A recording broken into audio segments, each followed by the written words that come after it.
네, 시청자 여러분 안녕하십니까. 세상을 바꾸는 시민언론 민들레 그리고 더탐사가 함께하는 시사톡톡 지금 출발합니다. 오늘 저와 함께할 두 분의 패널 먼저 소개해드리겠습니다. 제 왼쪽에 우리 민들레 이명재 대표님 나오셨습니다. 안녕하세요. 네, 그리고 제 오른쪽에 우리 조국 백서의 공동 저자시고 또 IT 전문가시죠. 우리 박지훈 대표님 오랜만에 같이 나오셨습니다. 네, 반갑습니다. 예, 최근에 조국 장관이 다시 전국에 또 태풍으로 요즘 부상하고 있는 것 같습니다. 네네. 네, 그래서 우리 조국 백서의 저자기도 하고 그 포렌식 전문가로 검찰의 그 포렌식 수사의 문제점들 누구보다 이제 아주 전문가로서 날카롭게 그 문제점들을 분석을 하셔서 관심을 모았던 우리 또 박지훈 대표님 오랜만에 함께 했는데 한번 이 조국의 죽이기의 문제점들을 오늘 한번 다시 한번 조목조목 짚어보도록 하겠습니다. 자, 먼저 우리 민들레 홍보 시간인데요. 지난번에는 우리 정론직필, 그래서 이번에는 대한언론, 대항언론으로 또 민들레에 또 새로운 의미를 또 부여하셨습니다. 네. 새롭게 부여한 것이라기보다도 저희들이 창간할 때부터 저걸 표방을 했었죠. 대한 그렇죠. 언론. 그러니까 한국 언론, 모든 한국 언론에 대한 대안이고 또 이른바 대한 언론이라고 불리는 또 매체들이 있죠. 그런 언론들에 대해서 또 그런 대안에 대한 대한 언론. 또 대한 언론이라 하는 것은 역시 지금 한국 사회에서 막강한 영향력을 행사하고 있는 유력 언론들이 특히 몇 군데가 있지 않습니까? 우리 한국의 공론장을 어지럽히는 그런 언론들에 대해서 그런 거대 언론들에 대한 대항 언론이다. 네, 그렇게 저희들은 스스로 생각하고 있죠. 네. 주요한 좀 현안 저희 더탐사 민들레에서 보도할 때마다 항상 달리는 댓글 중에 하나가 더탐사가 아니었으면 또는 민들레가 없었으면 어떡할 뻔했냐라고 하는 우리 시민들의 응원들이 이어지고 있는데 다시 한번 대한 언론을 넘어서 대항 언론으로 도약하고자 하는 민들레에 대한 후원 부탁 드리도록 하겠습니다. 그리고 우리 민들레가 지금 이제 유튜브 서비스를 시작한 지가 꽤 됐는데 아직도 민들레 유튜브 있는 걸 모르는 시민들도 좀 있는 것 같습니다. 네, 지금 이 방송도 지금 더탐사와 민들레 TV를 통해서 동시에 송출되고 있잖아요. 그렇습니다. 네, 서서히 민들레 TV로 찾아오는 분들도 늘어나고는 있습니다. 네네. 네. 그래서 이렇게 집안에서 뭔가 일을 하시면서 그 민들레 텍스트로 된 뉴스를 읽기 힘드신 분은 이렇게 유튜브를 통해서 민들레 기사를 클릭하시고 귀로 들으시면서 일을 하셔도 괜찮을 것 같습니다. 민들레 홈페이지뿐만 아니고 유튜브 구독 많이 부탁드리도록 하겠습니다. 자, 그럼 이제 조국 이 죽이기 문제점들에 대해서 분석 넘어가 보기 전에 최근에 경찰이 이태원 참사 명단 공개와 관련해서 수개월째 그 압수수색 이후에 좀 숨을 죽이다가 이제 본격적으로 다시 또 칼집에서 칼을 꺼내고 민들레 더탐사 취재진들을 압박하고 있는 것 같습니다. 자, 먼저 바로 이번 주 화요일과 수요일 우리 민들레 지금 이제 에디터이고 편집인을 맡고 있는 김호경 국장 그리고 또 우리 경영을 또 맡고 있는 허경혜 이사 우리 더탐사 방송에도 꽤 나왔죠. 그 두 사람에 대해서 이제 피의자로서 경찰에서 조사를 했습니다. 아주 9시간 이상의 장시간의 조사였고요. 1월 26일이었습니다. 민들레에 대한 압수수색이 있었던 것이. 그러니까 지금 한 5개월이 지나고 있죠. 5개월 동안 또 어떤 식으로건 계속 좀 수사를 해오고 있었구나. 그리고 뭔가 지금 기소를 하려고 하는 어떤 그런 계산이 있는 것이 아닌가 하는 게 좀 감지가 되고 있습니다. 지금 이제 민들레에 대한 2명 지금 피의자로 소환 조사한 데 이어서 저희 더 탐사의 최영민 대표도 서울경찰청에서 네. 불러서 상당히 강도 높은 조사를 했습니다. 네. 일단 최영민 감독은 피의자의 정당한 권리인 이제 묵비권을 행사를 했거든요. 이것은 당연히 언론으로서 해야 될, 정부가 은폐하려고 했었던 사회적 대참사의 이제 명단을 공개한 것을 범죄시하는 이제 경찰 조사에 항의하는 차원, 그리고 언론사로서 당연한 제보자를 이제 보호하는 차원에서 묵비권을 행사한다라고 했는데, 경찰이 이걸 이제 순순히 받아들이지 않고 자신들이 질문해야 될 건 다 질문해야 된다라고 얘기하면서 오전, 오후 이어서 상당히 장시간 동안 굉장히 최영민 대표를 좀 힘들게 조사를 진행을 했습니다.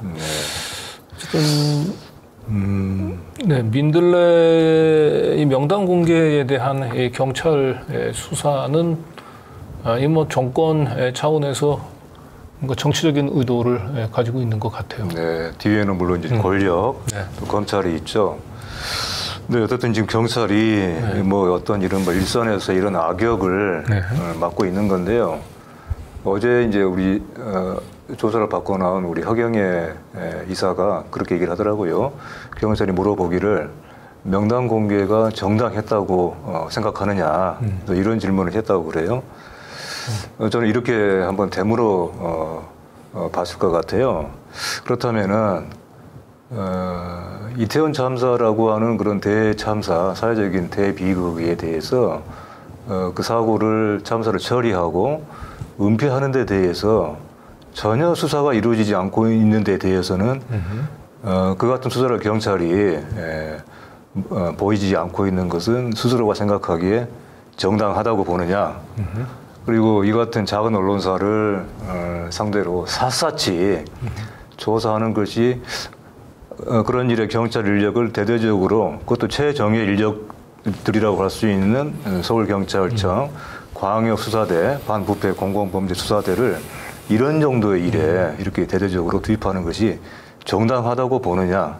또 한편으로는 이런 일을 하는 것에서 경찰로서의 어떤 민중의 지팡이가 되겠다고 했던 청운의 꿈을 품고 경찰에 투신한 당신들은 스스로 자부심을 느끼느냐, 이런 얘기를 좀 해주고 싶어요. 네. 제가 만약에 그 자리에 있었다면 참 씁쓸합니다.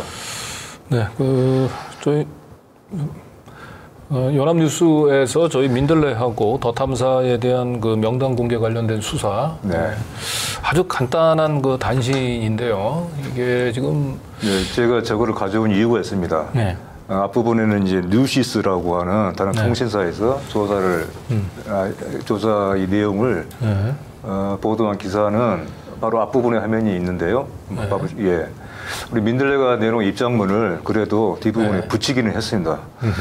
사실 연합뉴스에 대해서도 저희가 거기서 그러네요. 뉴시스는 이제 입장문을 통해서 민들레 입장을 뒤에 붙였군요. 그나마 저거를 뒤에 입장을 전했죠. 근데 반면에 연합뉴스는 저렇게 일방적으로 경찰이 어떻게 수사를 하고 있다. 그리고 경찰의 입장에서만 지금 이제 전하고 있죠. 우리가 근데 사실은 우리에게 이제 또 문의가 왔습니다. 민들레 입장을 좀 들어보겠다고. 우리 연합뉴스 쪽에서. 이제 경찰서 출입 기자가 연락을 해왔던 것 같아요. 저희들이 이제 설명을 했죠. 이것도 수사의 여러 부당한 측면, 우리 민들레 입장에 대해서 설명을 했습니다. 그런데도 저것이 어떤 경위로 빠졌는지는 모르겠어요. 기자가 써서 냈는데 안에서 대체킹 과정에서 빠졌는지. 근데 어떻든 간에 저것이 지금 한국의 언론, 그것도 국가기관 언론사, 국가기관 뉴스통신사라고 하는 국가를 대표하는 언론사가 이런 사안을 보도하는 하나의 방식입니다. 하나의 전형이죠. 참 저런 식의 보도가 지금 뭐 일반화되어 있으니까 거기 민들레 관련한 기사에서만이 문제는 아니지만은 한편으로는 저것이 기관 언론사입니까? 저것이 과연 언론이라고 자부하는 대표적인 한국의 공영을 자부하는 언론사가 그런 보도로서 과연 맞는가에 대해서 또 역시 적잖게 씁쓸하다 그렇습니다. 네. 이제 민들레의 더 탐사에 이제 물론 작은 매체긴 합니다만 이 연합뉴스에 보이는 시각은 그냥 이게 그 언론들이 이제 공통으로 그 당면한 문제가 아니고 민들레 더 탐사의 어쨌든 개별사의 문제인 것처럼 굉장히 그렇게 사건을 너무 좀 축소하고 안이하게 보고 있는 게 아닌가 싶은데 결국 민들레 더 탐사에 대한 이러한 부당한 공권력 탄압을 언론들이 이렇게 방치할 경우에는 이제 반드시 그것이 이제 본인에게도 이제 부메랑으로 돌아온다는 사실들을 좀 명심을 좀 해줬으면 좋겠습니다. 네. 자, 어쨌든 그 정부가 하지 않았던 당연히 해야 될 이 사회적 대참사의 희생자에 대한 명단 공개로 민들레 더 탐사 기자들이 이렇게 좀 경찰 조사로 지금 고통을 받고 있는 사이에 유일하게 그나마 그 민들레 이 참사와 관련해서 그래도 그나마 그 책임을 지웠던 이 용산구청 박희영 용산구청장이 드디어 이제 보석으로 석방이 됐죠. 네. 그래서 이제 여기에 대해서 유족들이 당연히 이건 항의를 할 사안이죠. 네. 그래서 항의를 하는데 용산구청에서 여기에 대해서 경찰을 동원을 한 거예요. 마치 어떤 대단한 어떤 공격을 받은 것처럼 지금 저 보이고 있는 저 사진 유족들의 용산구청 민원실 앞에서 저렇게 바닥에 앉아서 어떤 외침을 하고 있는 저 사진, 저것이 지금 권력과 우리 정부와 경찰과 또 언론이 이태원 참사를 대하는 하나의 그 단면이다. 한편으로는 명단 공개를 한 것이 어떤 대단한 개인정보 보호에 또 유가족의 인권에 대단한 침해인 것으로 그렇게 이제 보면서 반면에 저 유가족들의 저 차가운 바닥에 앉아 있는 저런 모습을 봐야 하는 어떤 이 도저히 앞뒤가 맞지 않고 도저히 이것이 어떤 인간의 상식적인 머리로는 수긍이 될 수가 없는 그런 장면이죠. 이 박희영 또 용산구청장의 경우는 저하고 우리 또 최영민 감독하고는 이제 유치장 동기입니다. 유치장 동기. 제가 한동훈 장관 스토킹 했다라고 하는 이유로 이제 영장이 이제 영장실 심사 받고 제가 서대문 경찰서 유치장에서 대기하고 있었는데 거기에 박희영 용산구청장이 그 당시 유치장에 먼저 와서 있더라고요. 그런데 보니까 그분은 원래 유치장 안에 가게 되면 절대 밖으로 나오면 안 되거든요. 밖에 나와서 자유롭게 돌아다니고 전화도 하고 그런데 그런 가운데서도 왜 내가 여기 안에 갇혀 있어야 되는지 굉장히 억울해하는 표정이었어요. 바로 그겁니다. 도대체 뭐가 지금 자기 잘못인지를 모른다는 거죠. 고작 이런 일로 구청장인 내가 여기에 이 구속이 돼서 유치장에 갇혀 있다라고 하는 게 본인으로서는 너무 억울하다는 듯이 기가 막히다는 듯이. 그러니까 바로 이제 사실 그것이 인간과 어떤 인간이 아닌 것의 차이가 아니겠어요? 인간이라고 하는데 인간이 되기 위해서 필요한 것은 어떤 잘못을 하지 않는 게 아니잖아요. 잘못했을 때 뭔가 잘못에 대해서 그것을 반성하는 능력이에요. 반성하는 의지인 것이죠. 그러니까 이것은 어떤 반석 역량의 문제인 것인데 의지와 그걸 제대로 성찰할 수 있는 능력의 문제인데 일단 의지가 있는 것인가 그리고 의지가 있다 하더라도 그걸 제대로 반성하는 능력이 있는 것인가 그러니까 그걸 되묻게 하죠. 박희영 용산구청장 그 유치장에서 뭐 비록 한 4-5시간 정도의 짧은 시간이었지만 제가 받은 느낌은 자기가 마치 대통령과 오세훈 서울시장과 이상민 행자부 장관을 대신해서 자기가 여기 유치장에 있는 걸로 십자가를 지고 있다. 그런 억울한 표정이 역력했고요.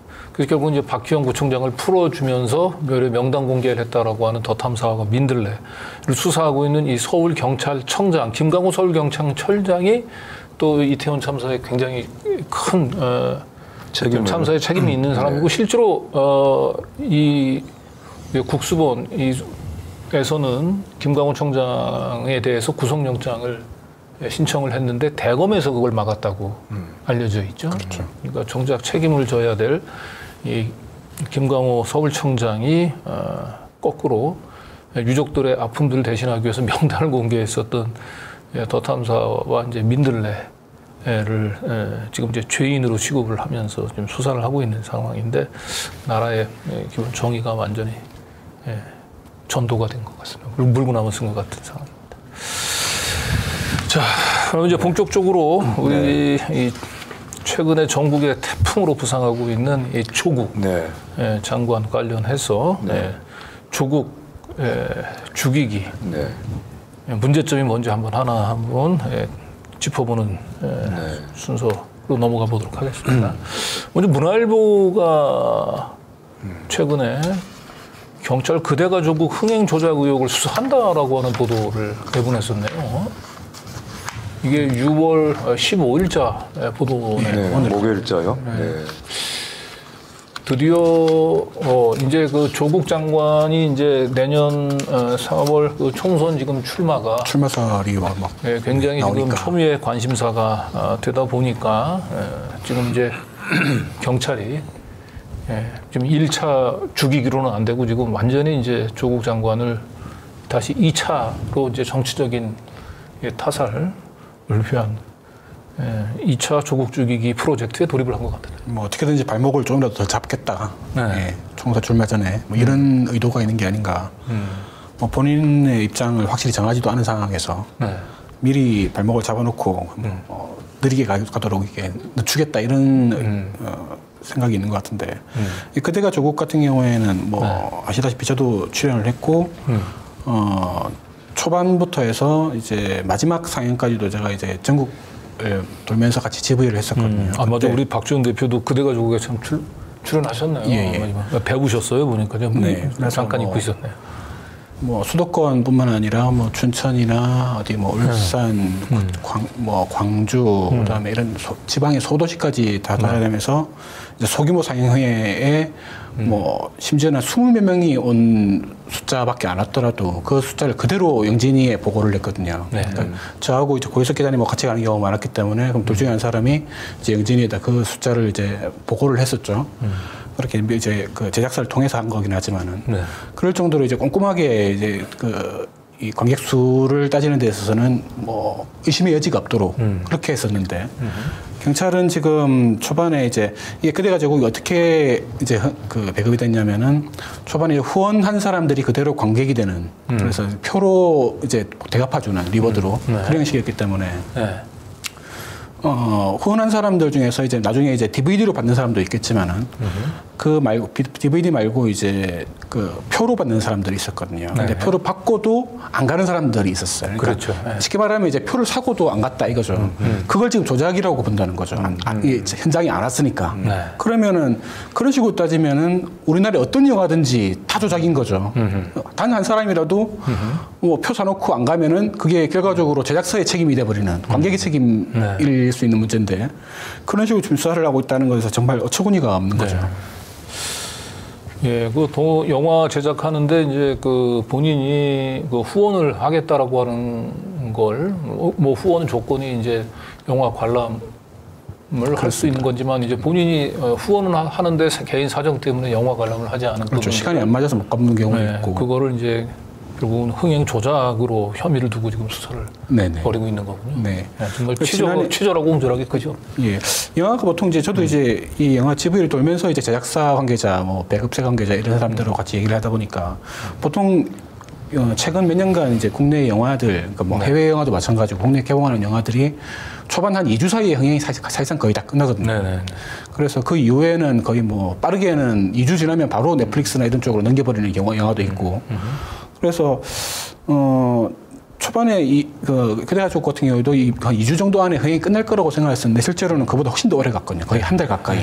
한 달 가까이 이제 일반 상영이 이어지고 그걸 이제 뭐 일반적이진 않다. 그래서 뭔가 뭐 다른 흑막이 있는 게 아니냐 이렇게 보고 있는 것 같아요.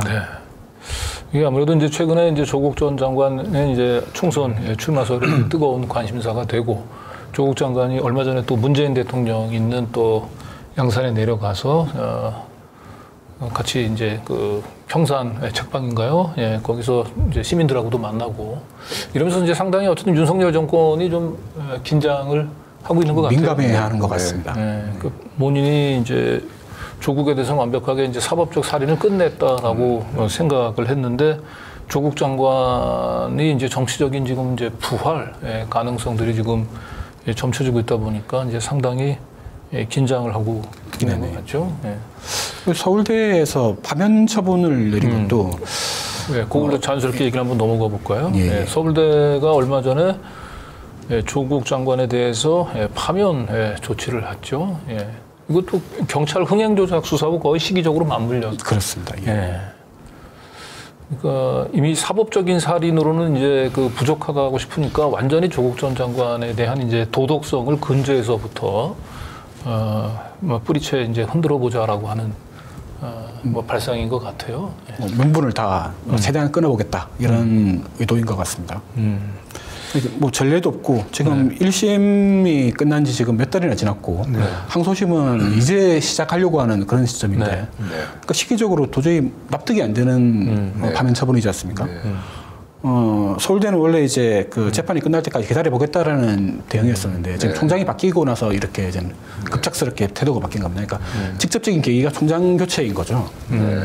아, 이게 이제 오세정 전임 총장 때는 징계위 회부했지만은 그 법원의 판결들 좀 보고 난 뒤에 파면 여부를 결정하자는 거. 본인이 이제 사직 의사를 전했음에도 그걸 차단하고 있는 정도였었거든요. 네.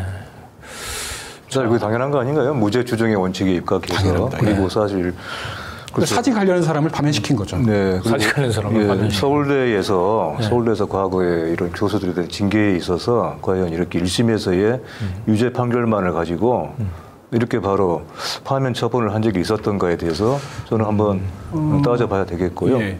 네. 지난해 한겨레 기사를 보면은 실제로는 서울대가 이제 대규모 이제 어떤 그 비리 같은 걸 적발을 하고도 내부에서 그걸 징계도 하지 않았고 경찰에 수사 의뢰도 하지 않았고 그래서 완전히 불문으로 끝나버렸죠. 그렇죠. 얼마나 아무런 불이익도 지도권 이중성입니까? 그런데 이런 대학이 지금 명색이 대한민국 최고의 대학이라고 지금 자부를 하고 있는 거잖아요. 네. 우리 강진구 기자 나오신 대학이잖아요. 이명재 대표는 뭐 다른 대학을 나오신 것처럼 말씀하시는데 참 부끄럽습니다. 좀 부끄럽죠. 자, 어쨌든 이건 누구나 다 예상하겠지만 조국 전 장관에 대한 그 출마설을 겨냥한 정치적인 그 탄압임에 뭐 분명해 보이죠. 그리고 그래서 이제 우리 민들레회에서는 뭐 이런 서울대의 그 갑작스러운 파면 조치를 저런 조국 출마설에 대한 이 출마를 막으려는 또는 이제 흠집을 내는 이런 의도에서 분석한 기사는 거의 유일했던 것 같아요, 민들레가. 네, 거의 없었죠. 이거 이제 시민들의 이런 비판은 빗발치는데 들끓는데. 언론에서는 이것이 단순하게 서울대가 이러한 결정을 했다. 그리고 또 나아가서는 마치 정당한 결정이었던 것처럼 그렇게도 많이 보도를 하고 있죠. 근데 이미 그 정경심 교수는 대법원 가서 이제 그 4년, 징역 4년 확정이 됐고 조국 전 장관 1심에서 유죄가 선고가 된 상황인데 이런 상황에서 이 조국 전 장관이 이제 아직 출마를 공식적으로 선언한 것도 아닌데 이렇게 지레 놀래서 이렇게 조국 죽이기에 나서는 이 윤 정권은 왜 그렇게 이 초조하고 불안해하는지. 조국 장관 개인에 대한 어떤 견제일 수도 있고요. 크겠죠. 또 한편으로는 어떤 이런 정권에 대한 권력에 대한 비판 여론이 모이는 또 하나의 중심이 될 수가 있잖아요. 그것을 지금 막으려는 것이겠죠. 세력화 그렇죠. 끌어내기 위해서 어떻게든 흠집을 내고 뭔가 어떤 학자로서 지도 이런 식으로 박탈해버리고 그런 식으로 뭔가 지금 참 교묘하게 그러니까 동원할 수 있는 모든 수단들을 하나씩 끄집어내고 있는 것이죠. 그러니까 이것이 단순하게 시민들의 이런 조국 장관에 대한 이 파면에 대한 이런 그 비판 여론도 단순하게 조국 장관 개인에 대한 어떤 지지, 응원 이게 아니잖아요. 맞습니다. 이 일이 정당한가 옳지 않은가 이런 시민적인 양식에서 나오는 비판이고 분노이잖아요. 근데 또 한편에서는 보면 이제 이 윤석열 정권 입장에서는 이 조국 전 장관의 정치적인 부활은 이제 자신의 정권의 그 도덕성하고도 사실 직결돼 상당한 정통성하고도 네. 그러니까 네. 결국은 자신이 이제 조국 전 장관에 대한 심판을 그렇죠. 통해서 자기가 공정과 정의의 그렇죠. 아이콘으로 네. 그래서 그걸 딛고 지금 자기가 대통령이 됐는데 나중에 이 조국 전 장관에 대한 이 내년 4월 총선에서 그 정치적으로 부활하게 되면 그렇죠. 네. 그런 점이 크죠. 그러니까 예를 들면 비유하자면은 이제 조국 장관께 미안한 얘기지만은 조국의 시체 이외에 조국 시체를 딛고서 또 나아가서 조국 일가의 그런 그 시체, 그런 시신을 딛고서 지금의 권력을 정치해낸 거잖아요. 물론 권력을 그냥 얻은 것이죠. 주운 것이죠. 그럼에도 조국이라고 하는 이런 재물을 밟고서 지금 현재의 최고 권력을 가졌기 때문에 이 조국이라고 하는 이름에 대해서는 다른 어떤 사람에 대해서보다도 민감하겠죠. 네. 그러기도 하고 한편으로는 이제 윤석열 정권 입장에서는 지금 이제 이재명 그 대표만 제거를 하게 되면 사실상 그 야당은 뭐 차기 정권 창출이 이제 무망해 보인다라고 생각하는데 괜히 이러다가 또 조국을 또 다른 야당의 또 희망으로 또 키우는 게 아닌가 해서 아예 처음부터 좀 싹을 좀 밟아버리자 이런 생각도 좀 그런 것도 있는 것 같기도 하죠. 복합적이겠죠. 네. 지금 뭐 민주당 내에서는 이제 조국 전 장관에 대한 출마에 대해서 좀 이렇게 그 내부적으로는 조금 이견도 좀 있는 것 같긴 한데 얼마 전 여론조사를 보니까 이제 민주당 지지자의 한 75%는 조국 전 장관 출마에 이제 동의한다, 찬성한다 이제 이런 의견을 얘기했거든요. 그러면 이 민주진보 진영에 여전히 이 조국 전 장관에 대한 지지가 여전히 작지 않은 것 같고. 그리고 조국 전 장관을 통해서 정치적인 부활을 통해서 윤석열 정권을 심판해 보려는 또 그런 민심도 또 반영이 기대감 돼 같은 게 있겠죠. 그죠. 어쨌든 뭐. 근데 뭐 조 교수님께서 혹시 출마를 하시거나 안 하시거나 하시더라도 뭐 민주당에서 출마할 가능성은 사실 거의 없다고 볼 수 있지 않습니까? 없어 보이죠. 제가 보기에도. 그래서 민주당 내에서 뭐 계속 이제 일부 견제구를 날리는 분들도 계시던데. 쓸데없는 거 걱정을 하고 있는 게 아닌가 소심해 보이게 그런 느낌입니다. 그런데 저희가 보기에는 이런 그 경찰 또 이렇게 서울대의 어설픈 조국 2차 조국 죽이기가 외려 그 조국 전 장관에 대한 그렇죠. 오히려 역풍을 불러오는 지지자들의 더 조국 장관을 중심으로 한 결집들을 하게 만드는 또 계기로 또 작용하지 않을까. 네네. 윤석열 정권 입장에서는 더 자충수로 작용하지 않을까 그런 생각도 해보게 됩니다. 자, 오늘 그러면 이제 본격적으로 이 윤석열 정권에 있어서 그 조국 죽이기 1차 조국 죽이기는 과연 정당했는지 어떤 문제점이 있는지를 하나하나 우리 뭐 조국 이 장관 조국의 백서의 공동 저자이기도 하고 사실 조국 수사에 관해서 우리 박 대표만큼 정통하신 분이 없는 것 같은데 한번 다시 조국 수사 또 조국 재판의 문제점들을 뭐 짚어보도록 하겠습니다. 네, 앞부분에 몇 개가 더 있긴 합니다만은 사실 이제 가장 뭐 흥미로운 문제기도 하고 많은 분들이 관심을 가진 부분. 결국 조국 펀드 때문에 그 검찰 수사가 시작이 됐던 거 아닙니까? 표창장이 아니고 조국 펀드 때문에 시작을 했는데 결국 저 조국 펀드는 무죄가 된 거죠. 완전 무죄가 된 거죠.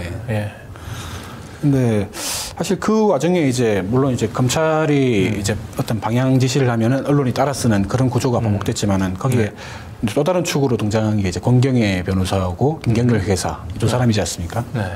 이 두 사람들이 이제 9월달 뭐 각각 9월 22일하고 9월 29일로 기억하는데 그때 썼던 글들이 이제 사실 뭐 저는 특별한 뭐 그 정치 상향을 없다고 생각하는데 적어도 진보 진영 내부에서 이제 어떤 지식인급이라고 볼 수 있는 사람들이 이제 여론을 많이 흔들어온 면이 있습니다. 사실 근데 이분들이 이제 페이스북에 썼던 글들이 실제로는 알맹이가 전혀 없었거든요. 공경희 변호사 같은 경우에는 아예 그 의혹을 제기하면서 마지막에 그러면 조국의 혐의에 대해서는 다음 글에서 알아보자라고 써놓고 네. 다음 글은 안 썼거든요. 네네. 그러니까 변증문 체크도 올린 거죠. 그리고 그 위에 써놓은 부분은 사실 정 교수님의 혐의하고는 사실 아무 관계 없는 얘기. 그러니까 실제 범인인 익성일당의 혐의에 대해서 써놓은 거였고, 자기는 거기에 실제 배우가 정 교수님이라고 주장을 해놓고는 정 교수님의 뭐 부부의 관계에 대해서는 다음 글에서 알아보자 이런 식으로 해놓고 변증만 때린 거죠. 그러니까 이제 조국 펀드라고 주장했던 게 이제 코링크 피라고 얘기하는 거죠. 네네. 그리고 코링크 피는 실제로 검찰 조사해본 결과 조국 전 장관 가족의 돈은 8,500만 원 정도. 실제로는 이제 빌려줬던 돈이 있고 투자했던 돈이 있는데 빌려줬던 돈은 나중에 다 돌려받았고. 돌려받았고요. 예, 검찰 수사보다 한 1년 이상 전에. 그리고 실제로 이제 일정한 이자까지 다 받았기 때문에. 그래서 조범동 재판부에서 대여로 봐야죠. 투자가 그렇죠. 아니고. 조범동 재판부에서 이건 대여다, 그냥 투자가 아니다라고 하는 바람에 사실 그때 공경회하고 김경률이 되게 이제 난처해진 상황이 됐었죠. 네. 그 대여한 금액이 이제 돈이 좀 금액이 컸던 거고. 5억하고 5억 총 합쳐서 이제 10억이었었거든요. 10억이고요. 근데 그걸 이제 뭐 상식적인 선 내에서 이자를 더해서 나중에 다 돌려받았습니다. 네. 매월 이자를 해가지고. 검찰 수사 시작되기 1년 전에 네네. 이미 다 2018년에 다 받았죠. 다 정산이 다 끝난 거고요. 네네. 그리고 뭐 블루펀드라고 하는 펀드에다가 투자했던 거는 사실 횡령을 당했거든요.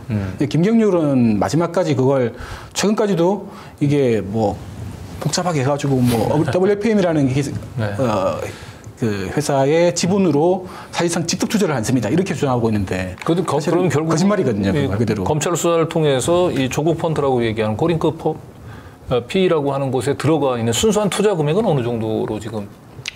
그러니까 이 사모펀드사, 뭐 공모펀드도 마찬가지긴 하지만은 이 코링크피라는 회사와 그다음에 각각의 펀드들은 거기서 운영하는 각각의 펀드들은 별개 회사입니다. 법적으로. 네. 그러니까 유한회사거든요. 네. 펀드들은. 그래서 원칙적으로 정 교수님이 거기에 블루펀드에 이제 자식들까지 합쳐가지고 10억 5천만 원을 투자를 했었는데 네. 그게 이제 실제 투자되는 이제 그 웰스 시엔트라는 회사에 들어갔다가 한 달 만에 다시 송금을 받아가지고 자기네 회사를 받아서 WFM을 인수하는데 이제 횡령해서 써먹은 거죠. 그리고 지분 가계가 다 사라져 버렸어요. 네.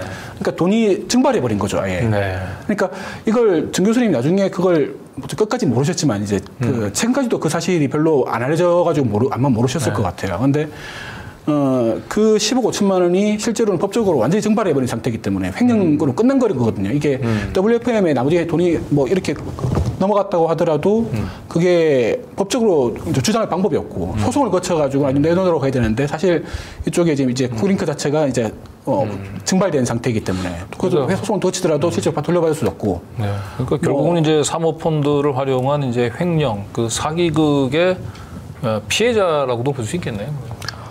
아주 뭐 확실하게 피해자죠. 네. 네. 근데 그걸 이제 애당초에 이제 그 횡령 사기했던 사람과 공범으로 보고 이제 수사가 진행이 됐던 거죠. 네. 공범이라고 해야 되나 주범이라고 뭐라고 공범을 넘어서 주범으로 보고. 주범이라고 밀어붙였던 거고 네. 실제로는 공범들은 검찰 수사를 안 했죠, 아예. 네. 그리고 조범동이 사실 공범들 중에서 종범 정도에 해당하는 건데. 네. 조범동은 종범인데. 예. 왜냐하면 그 익성에서 실제로 전체를 주도했던 그런 정황들이 너무 많았기 때문에. 네. 그래서 그 조범동 1심 재판부의 판시를 보면은 그 익성 일당들, 그러니까 뭐 이봉직 회장, 이창건 부회장, 그리고 뭐 우국한 이런 사람들을 이제 공범으로 적시를 해놨어요. 네. 공범이라고 해놓고 공동으로 의사결정을 했다. 이렇게 판시가 돼 있거든요. 그런데 그러면 이제 그렇게 판시를 해놨기 때문에 그 내용에 따르면은 그리고 또 이제 그걸로 인해서 공범이에 불과하기 때문에 감형도 했습니다. 그래서 이제 조범동의 횡령이 나온 거거든요. 그럼 다시 말해서 익성의 나머지 공범들을 수사를 해서 기소를 해야 될 거 아닙니까? 그렇죠. 예, 그만큼 깎아줬으니까. 네. 그러니까 법원은 지금 검찰의 기소를 기다리고 있는 셈인 거죠. 예.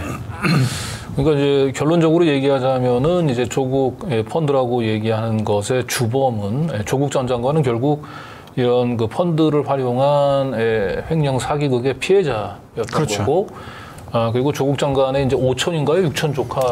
오촌 조카인 조범동 씨는, 공범 중에서 이제 종범에 해당되는. 네, 맞습니다. 그리고 결국은 그 주범이라고 일컬어지는 주범에 해당되는 익성. 네. 관계자들에 대한 검찰 수사는 지금 아직 이 털끝도 하나 지금 안 건드린 안 상태. 건드렸죠. 예, 수사를 하다가 덮어버렸죠. 네. 종결을 안 하고. 결과적으로 그 펀드의 상기국의 그 주범인 그 익성 관계자들을 수사해서 기소를 하게 되면 결과적으로 이 검찰 수사 자체가 처음서부터 헛다리를 그렇죠. 짚은 거고. 단추를 완전히 잘못 꿰었다라는 게 바로 드러나 버리니까. 예, 지금 이제 뭐 조국 펀드는 다 이제 사실이 아닌 걸로 다 이제 무죄가 선고가 됐지만 그래도 이걸 익성 펀드로 기소를 하지 못하는 이유는 검찰이 그렇습니다. 스스로 자기가 수사를 잘못했다라고 하는 네네. 것을 처음에 프레임 설정을 잘못했다라는 걸 시인하는 결과가 되니까 기소를 못하는 거죠. 네, 이제 그런 상태로. 그렇다고 불기소를 할 수도 없고 왜냐하면 1심 판결문에 얘네들은 공범이다라고 적시가 돼 있으니까 그걸 뒤엎을 수 있는 어떤 근거를 내놓지 못하는 이상은 불기소도 못하는 거죠. 네. 그리고 이 코링크 PE에서 만든 펀드를 조국 펀드라고 하는 여론을 만드는데 그 결정적인 역할을 했던 권경의 김경률 씨는 뭐 지금 이 대법원까지 가서 무죄가 선고됐음에도 불구하고 아무런 지금 반성, 사과를 하지 않고 없습니다. 예. 근데 아시다시피 또 권경의 변호사는 또 다른 쪽에서 크게 무리를 일으켜서 지금 이제 변협의 징계를 기다리고 있는 상태이지 않습니까? 네, 학폭 피해자를 이제 그 대리하면서 네네. 재판을 3번씩이나 불출석 해서 결국은 패소를 하게 만든 책임이 있죠. 예. 자, 그래서 지금 이제 권경의 김경률 이 유령의 그 조국 펀드 주장을 내놔서 결국은 이 문제를 일으켰던 이 권경의 김경률 씨가 이제 조국 흑서라고 하는 책으로 또 우리 조국 백서에 이제 말하자면 이제 그걸 물타기하기 위한 적의 그렇죠. 저작이었는데 결국 이 조국 흑서 아까 이제 좀 얘기를 들어보니까 이 조국 흑서가 근데 생각보다 이제 워낙 이제 조중동이나 이런 쪽에서 조국 백서를 이제 로부터 이제 그 여론의 관심들을 좀 이렇게 좀 돌려 세우기 위해서 이 조국 흑서에 대한 어마어마한 마케팅이 있었어요. 그죠? 그래서 정작 조국 백서보다도 조국 흑서가 더 엄청나게 뛰어내졌죠. 사실 조국 백서 같은 경우에는 그 대부분의 언론들이 아예 거론 자체를 거의 안 했습니다. 뭐 하더라도 잠깐 단신 정도로 짤막하게 이런 게 나왔다 정도만 언급을 하고 넘어가 버렸고 대부분의 언론들은 아예 거론 자체를 안 했죠. 그러니까 뭐 이런 책이 출판됐다는 사실을 모르는 상황에서 그걸 사볼 수 있는 그게 많이 없지 않습니까? 그렇죠. 반면에 이제 조국 같은 경우는 뭐 조중동을 중심으로 해서 다수의 이제 그 법조기자들이 열심히 홍보를 해줬죠. 그래서 뭐 중간중간에 계속 인터뷰를 하고 또 이제 그게 한 몇 달 있다가 또 인터뷰를 하고 이런 식으로 했었는데 사실은 이제 그 내용은 볼 내용이 사실 없었죠. 왜냐하면 아까 이제 여기 들어오시기 전에 얘기하기에 이 조국 흑서를 차라리 이 법조 출입하는 조중동 기자가 썼더라면 차라리 이렇게 엉터리 그 책이 나오지 않았을 거다 이런 맞습니다. 얘기를 하셨단 말이에요. 네, 기가 막힐 노릇인데요. 사실은 이제 어차피 소설이지만 언론 보도를 썼던 그 법조 기자들의 주장은 논리라도 정연하거든요. 앞뒤가 맞고 물론 이제 거기서 허점이 있어가지고 허위가 되는 건데, 근데 이 조국 흑서에 이제 권경혜와 김경률이 써놓은 내용들은 논리조차도 어설픈.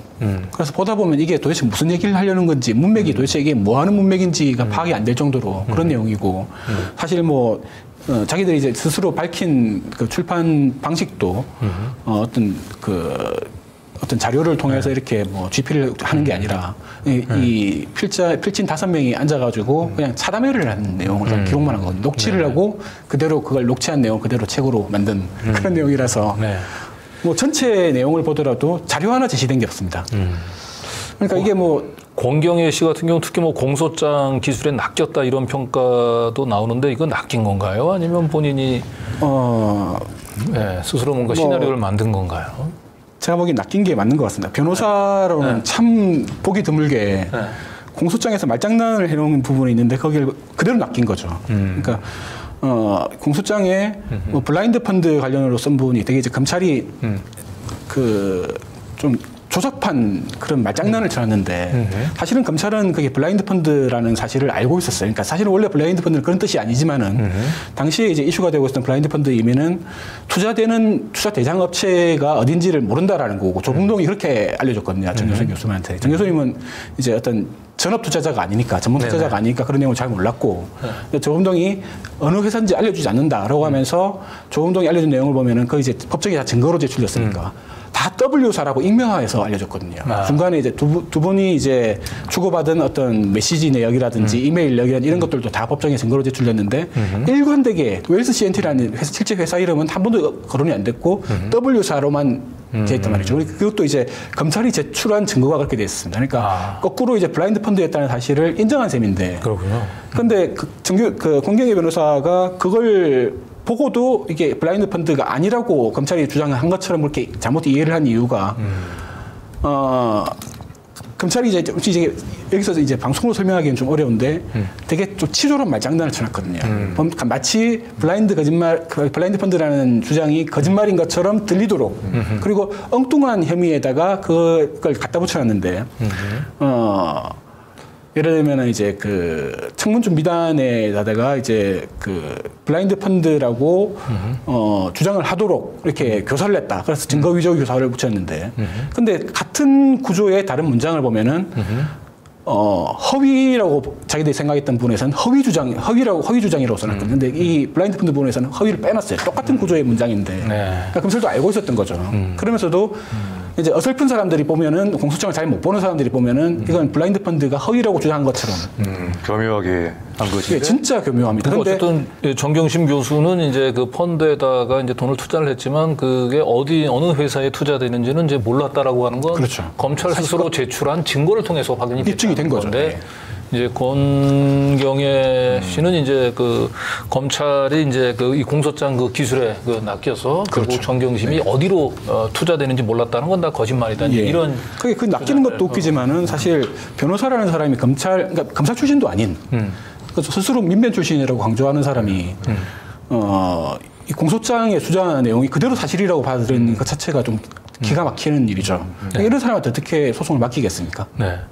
그리고 김경률 회계사 같은 경우는 나름 저 회계 전문가라고 얘기하는데 이분은 왜 그렇게 허황된 음모론에 빠진 건가요? 이분은 낚인 겁니까? 아니면 뭐 본인 초반에 이 권경혜나 김경률 두 사람 다 이제 언론 보도의 내용이 낚인 거고, 그러니까 이 사람들이 출처 표시를 안 했기 때문에 많은 사람들이 그걸 보면서 이 사람들의 스스로의 생각인 것처럼 생각했지만은 당시에 이 사람들이 했던 말들을 보면은 다 언론 보도의 내용을 인용한 거였어요. 그러니까 그러면서 출처 표시를 안 하면서 자기들이 마치 스스로 찾아낸 어떤 정보 소스인 것처럼 그렇게 함으로써 많은 사람들이 이제 오해를 한 거죠. 이 사람들이 검찰로부터 들었거나 아니면 새로운 그 증거를 가지고 있다 이렇게 오해를 했던 건데, 제가 이제 그게 궁금하기도 했고 또 많은 이제 사람들이 이제 걱정을 해서 한 번은 이제 권경혜 변호사한테 일부러 좀 나쁜 방법이지만 좀 비꼬는 식으로 해서 자극을 해서 이제 저하고 1대1 그 메시지 세팅을 하도록 그렇게 유도를 해가지고 한 3시간 정도 토론을 나눈 적이 있었습니다. 그 당시에 이제 뭐 3시간 동안 얘기를 했으니까 엄청나게 많은 얘기를 했었겠죠. 근데 이제 사실 본론은 거기서 이제 범죄가 있었던 건 맞는 것 같은데 그 당시에 보더라도 코링크에서. 근데 과연 정경심 교수가 관련이 됐는지 안 되느냐, 그 배우가 맞느냐 아니냐 먼저 했습니까? 근데 제가 그 질문을 할 때마다 계속 말을 돌리는 거예요.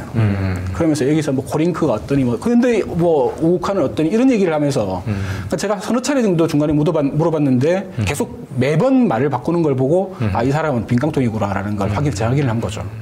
그래서 제가 뭐 권경혜 변호사는 이제 페북 계정을 다 삭제해버리면서 아마 자료가 없을 것 같은데 필요하면 제가 보내줄 수 있습니다. 네. 당시에 이제 그 대화했던 내역은 제가 다 뭐 캡처를 해놨기 때문에 좀 어처구니가 없는 수준의 이제 그런 말을 하더라고요. 아니, 김경률 변호사는 저는 뭐 개인적으로 제가 2013년도에 이제 500대 기업의 고용과 노동이라고 이제 기업의 재무제표를 이렇게 노동의 관점에서 이제 분석한 기획을 했었는데 그때 도움을 많이 줬고 또 참여연대에서 워낙 또 민주진보 중에서 신망받는 회계사였기 때문에 그렇죠. 이분이 그 문제가 되는 고링크 피를 이제 조국 펀드라고 주장을 하면서 훨씬 더 충격을 줬던 거 그 김경률 회계사 같은 경우에는 9월 29일에 첫 번째 글을 썼는데 그 당시 이제 글 자체에 사실 별 내용은 없었어요. 왜냐하면 욕설밖에 없었거든요. 그러니까 진짜 뭐 입에 담기도 힘든 욕설만 하면서 문재인 정부를 욕하고 조국 교수를 욕하면서 그런 이제 그렇게 해서 이제 이틀인가 3일 후에 이제 10월 1일 날 이제 그 시선 집중 라디오 방송에 출연을 했었죠. 그래가지고 거기서 권력형 범죄에 충분한 증거가 차고 넘친다라고 장담을 했었어요. 네. 근데 저는 아무것도 없었죠. 그 당시에 이제 제가 김경률 회계사 이제 페이스북에다가 제가 댓글을 달았는데 나는 이제 뭐 사실 내가 뭐 회계 전문가도 아니고 근데 저는 이제 기자로서 이제 취재 감각으로 볼 때 이게 만약에 범죄적인 의도로 조국 장관이 이 펀드에다가 돈을 묻었다고 얘기한다면 상식적으로 이 펀드를 결국은 공직자 그 재산 신고 한 거란 말이에요. 네네. 이렇게 범죄를 목적으로 그 이 돈을 묻어뒀던 이런 사모 펀드를 이 공직자 재산 신고하는데 신고까지 할까? 맞습니다. 나는 상식적으로 그 의문을 제기하면서 이 김경률 회계사를 이걸 뭐 그리고 펀드를 활용해서 조국 전 장관이 앞서 범죄적인 수익을 노리기 위해서 굉장히 파렴치하게 범죄를 한 것처럼 얘기를 하는데 딱 그 의문을 제기했어요. 네. 만약에 그런 의도라고 그러면 설마 그것을 공직자 재산 신고까지 했을까요? 제가 이런 똑같은 문제가 제기했는데 그 방송에서 이제 김용일 씨가 했던 말 중에 자기가 이제 그 찾아본 근거에 대해서 이제 언급한 부분이 있거든요. 그러니까 감사 보고서하고 유료 신용 정보를 봤다고 주장을 했습니다. 그런데 사실 유료라고 해서 딱히 특별한 게 있는 게 아니고 이제 조금 더 분석을 했거나 이런 정보인 거고 둘 다 어차피 공개된 정보거든요. 이제 폐쇄된 정보가 아니지 않습니까? 기업 뭐 신용평가 보고서 뭐 이런 거 한 그렇죠. 한 3만 3천 원 주면 뛰는 그런 걸 보고 자기가 유죄라고 확신했다는 겁니다. 저도 취재를 많이 합니다만 금감원 공시 보고서나 뭐 그 유료로 보는 건 크게 대우 차이가 없어요. 이제 금감원 공시에 안 나오는 기업들 경우는 이제 기업 평가 보고서 보면 좀 참고가 되긴 하는데 뭐 별다른 내용은 없어요. 그 내용 자체에서 그래서 그 김경률의 주장의 이제 그 핵심은 뭐였냐면은 조국 장관 그 당시 조국 장관이 그 코링크나 WFM의 차명 대주주다라는 거였는데 도대체 공개된 정보를 어떻게 보면 거기서 차명 대주주라는 게 보이는지 말이 안 되는 거죠. 네. 자, 어쨌든 이렇게 그 전문가라고 하는 그 외관 때문에 많은 사람들이 이렇게 신뢰를, 자산을 가지고 있는 분들이 결국 이 오도된 여론들을 이제 만들어냈는데 이런 권경의 그리고 김경률 이런 전문가들의 이 헛다리 담론이 결국은 큰 사회적인 파장을 불러일으킬 수 있었던 것은 결국 언론 보도죠. 그렇죠. 기자들이 이들의 주장을 맞습니다. 인용을 해서 마치 그 뭐가 있는 것처럼 조국 펀드에 뭔가 범죄적인 의도가 숨어 있는 것처럼. 사실은 이제 법조 기자들은 자기들의 주장에서 뭔가 불안한 게 있으니까 더 이제 네임밸류가 있는 이 사람들의 페북글 별로 부실한데 자기들 주장보다 더 부실한데도 이 글을 끌어다가 인용을 하면서 이제 뒷받침을 하려고 했던 알고 보니까 이제 이 김경률 회계사 이런 분들 같은 경우는 거꾸로 언론 보도를 그렇죠, 인용을 맞습니다. 해서 자기의 이론을 만들고 그러니까 서로 이제 꼬리가 꼬리를 모는 구조였던 거죠. 그러네요. 참 뭐 남의 일 같지 않아서 이제 제가 경향신문에 있을 때 사실은 이 조국 펀드라고 하는 말들을 처음 만들어내게 된 일면 오보를 저희 경향신문에서 사실은 했거든요. 유이곤 기자니까. 뭐 후배 이름이라서 제가 직접 거론하기는 그렇습니다만은 그런데 지금 여전히 이 조국 장관의 경우는 이 조국 펀드가 무죄가 났고 결국 검찰 수사의 말하자면 이제 중핵적인 수사 부분들은 사실 이건 좀 깨진 거잖아요. 그렇죠. 그 잘못된 여론들을 만들어낸 이 전문가 그리고 기자들이 함께 반성해야 되는데 맞습니다. 여전히 아무런 반성이 없는 것 같아요. 이제 기자들은 반성을 하지 않기 위해서 이런 사람들을 앞에 전면에 내세우는 거죠. 방패로 쓰는 거죠. 네, 그렇습니다. 자, 그리고 이 기자들, 그다음에 이 전문가들 빼고 이 조국 사태를 만들었었던 중요한 한 축이 최성해 동양대 총장이죠. 네. 주연 배우 최성해. 지금 제가 방송에 나왔으니까 이제 뭐 잠깐 한마디만 더 덧붙이자면은 제가 이제 이 원고를 기고를 하면서 권경혜 변호사하고 김경률 회계사한테 공개 토론을 하든지 어떤 식으로 이제 반박을 해달라고 공개 요청을 했습니다. 2번이나 썼었죠. 별도의 두 기사에서.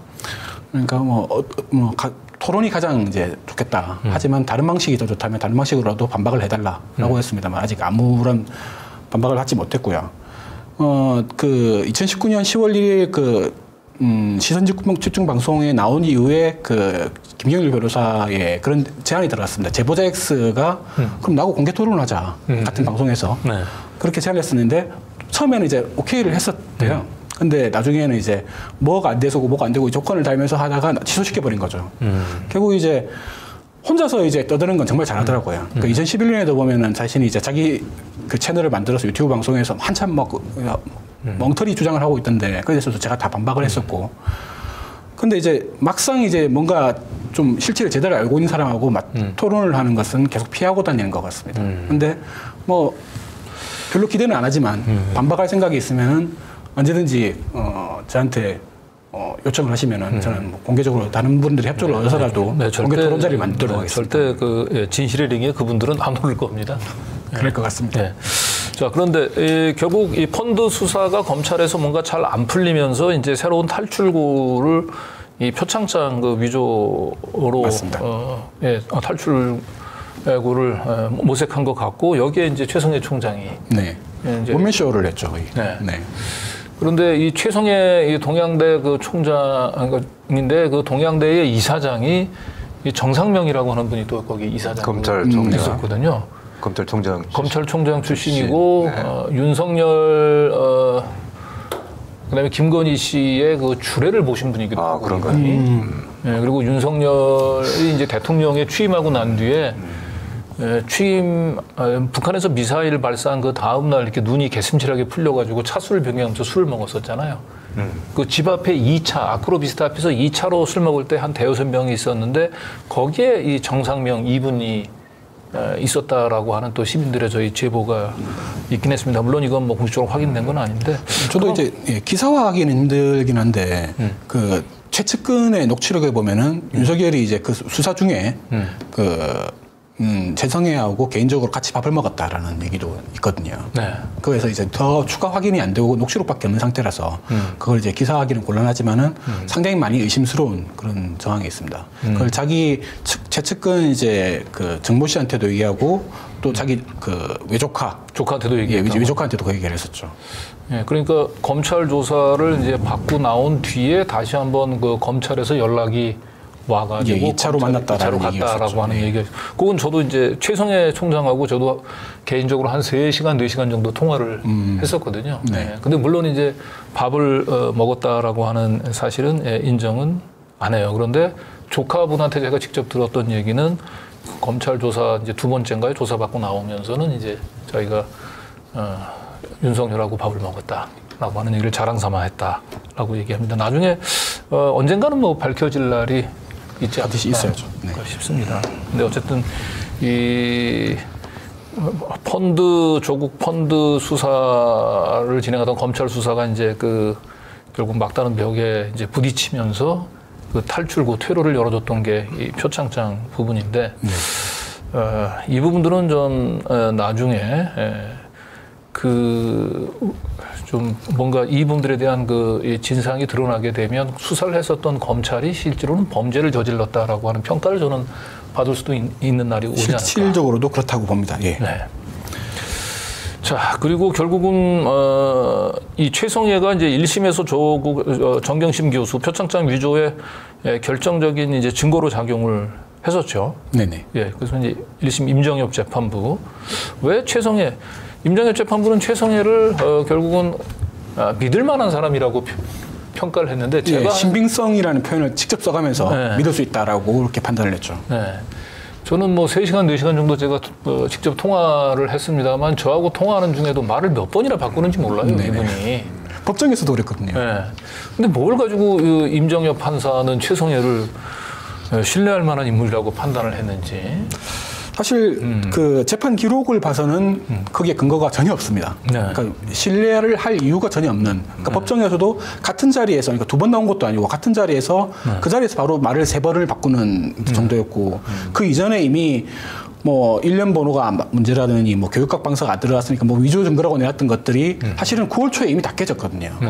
9월 초에 자기들 증인이 나와서 자기가 받은 상장을 제시하면서 교육학 박사 없지 않느냐, 1년 번호 최성해 말하는 거하고 맞지 않지 않느냐, 이런 것들이 다 나왔기 때문에 최성해가 이제 그 위조된 거라는 취지로 말했던 그 주장에 사실 골자가 다 사라진 거거든요. 네. 그러니까 내가 발행을 안 했기 때문에 안 된 거다라고 얘기했는데 실제로는 나중에 녹취록이 또 나온 게 당시에 부총장이 더 많이 발행했다라는 걸 스스로도 인정을 했거든요. 예. 그러니까 자기가 발행을 안 했다 하더라도 그게 사실이 아닐 수 있다라는 그 가능성을 자기도 스스로 인정을 해놓고도 법정에서는 내가 발행하지 않은 건 나올 수 없다라고 또 위증을 했습니다. 그러니까 자기가 스스로 한 얘기와 법정 증언이 안 맞으니까 위증이 맞는 거죠. 그런데도 이제 검찰에서도 전혀 당연히 문제를 안 삼고 그거 하나만 가지고 이제 최성해라는 사람에 대한 일방적인 신빙성으로 유죄 판결을 내린 거죠. 다른 모든 증거들과 증언들이 역행하는데도 불구하고. 네. 최성해 씨의 신빙성이 아니라 이 재판부의 신빙성이 있는지 일단 그거부터 따져봐야 되겠네요. 네. 맞습니다. 실제로 이제 여기서도 제가 다음 이제 거의 써가지고 이제 아마 내일 정도에 따라가 이제 다음 회하고 그 다음 회에서 재판부가 최성해를 신뢰하기 위해서 얼마나 말도 안 되는 짓을 벌였는지 그것들을 이제 조목조목 비판을 했는데 예를 들면 특정 증인이 서울대 신모 교수라는 부분이 있습니다. 그러니까 신찬수 교수라는 분인데 스스로 이제 실명이 이제 드러났기도 했고 이제 그 언론 보도에서 신찬수 교수라는 분인데 이제 지금 학장이시고 그 당시에는 교무부학장이라고 가지고 그 서울대 입시 당시에 그 총괄을 했던 분이십니다. 그런데 검찰 조사 당시에 그 표창장이나 뭐 어떤 인턴 증명서 이런 것들이 그 영향을 미쳤을 것 같다라고 대답을 했단 말이죠. 검찰이 이제 유도성 신문에 그렇게 대답을 했는데 실제로 이제 검찰 측 증인으로 법정에 나와서는 말을 뒤집어 버렸거든요. 그 당시에는 내가 다른 학생들이 성적을 못 봤기 때문에 그렇게 추측성 대답을 했는데 지금 보니까 서류 평가는 그렇게 큰 영향이 없었던 것 같다. 그러니까 서류 평가가 영향이 컸을 것 같다고 했다가 말을 정반대로 뒤집어 본 거죠. 그런데 1심 재판부가 그 신찬수 교수의 증언을 이제 판결문에 기록을 하면서 검찰에서 했던 부분만 딱 쓰고 실제로 와가지고 말을 뒤집은 부분을 빼버렸어요. 그러니까 검찰에서 그 말을 했던 건 사실이다까지만 판결문에 기록을 하고 그런데 내가 지금 보니까 아니다라고 말했던 부분은 판결에서 빼버리고는 신찬수 교수도 이렇게 증언을 했다라고 결론을 낸 거예요. 그러니까 사실 이거는 뭐 이외에도 여러 부분이 있는데 1심 재판부, 항소심 재판 판결문에도 문제가 많이 있습니다만 1심 재판부는 거의 뭐 조작 수준의 정말 세상에가 안 한 말을 했다고 하거나 했던 말을 안 했다고 하거나 예를 들면은 자유한국당 그 김병준 전 대표하고 그 다음에 우동기 전 교육감, 뭐 우동기 전 교육감 지금 이제 이 윤석열 정부에서도 이제 중용됐죠. 이런 사람들하고 이제 비밀 회동을 했던 사실, 그러니까 8월 27일에 비밀 회동했던 사실을 자기 스스로 법정 증언으로 시인을 했거든요. 심지어는 그냥 시인만 한 게 아니라 63빌딩 충식당에서 만났다라고 구체적으로 대답을 했습니다. 그런데 판결문에는 그 부분을 부인했다라고 판결문에 써 있습니다. 근데 말이 안 되는 거죠, 전혀. 그러니까 구체적인 증언까지 했던 부분을 오히려 반대로 기록을 했으니까 기가 막힐 노릇인 거죠. 그래서 1심도 유죄 그 판결, 정경심 교수에 대한 이제 표창장 위조 유죄 판결의 결정적인 역할을 했었던 그 최성해의 증언은 워낙 이제 허다한 문제점들이 드러나서 결국 항소심에서는 이제 최성해의 증언은 뭐 거의 빼버렸습니다. 증거로 그냥 배척이 된 것 같아요. 그러니까 항소심 판결문은 진짜 재밌는 게 최성해가 언급이 없습니다. 이름이 다 빠져버렸어요. 그러니까 원심에 판단해가지고 인용한 부분, 1심 판결문을 인용한 부분만 나오고 그러면은 원심 판단 부분이 있으면은 거기에 대해서 그걸 어떻게 생각하겠다라고 하는 우리 법정 이렇게 판단한다고 하는 부분이 들어가야 되겠습니까? 그걸 안 했어요. 항소심은. 그러니까 피해간 거죠. 그리고 이제 나중에 이제 추가로 이제 쓰겠습니다만 제가 포렌식 관련을 해가지고 검찰의 증거 위조 정황 그리고 검찰의 보고서가 엉터리로 주장한 것들 위증한 부분들 이런 것들을 조목조목 주장해가지고 항소심에서 그걸 이제 대대적으로 이제 반격을 가했었는데 그 부분은 변호인 측 포렌식 증거들은 검토하지 아니한다. 라는 한마디로 다 무시를 해버린 거죠. 기재도 안 하고. 그러니까 이 동양대 그 정경심 교수 그 PC를 압수수색하는 과정은 저희도 이제 압수수색을 많이 당해보니까 이게 정말 얼마나 심각한 문제점인지를 저는 아주 몸으로 체감할 수 있을 것 같아요. 그러니까 정경심 교수 자체가 입회가 보장이 되지 않는 가운데 그냥 교수 조교의 그냥 사인 하나로 그것도 강압적인 사인 하나로 그게 압수수색조차도 아니었다는 거죠. 그러니까 1차 기소를 9월 6일 해버렸기 때문에 네. 이제 2차 강제 수사를 할 수 없는 상황이 되니까 압수수색 영장도 없이 뭐 체포영장이나 소환영장 아무것도 없이 뭐 아무것도 없이 동행대 그때 경찰 한 팀이 아예 가서 상주하고 있었습니다.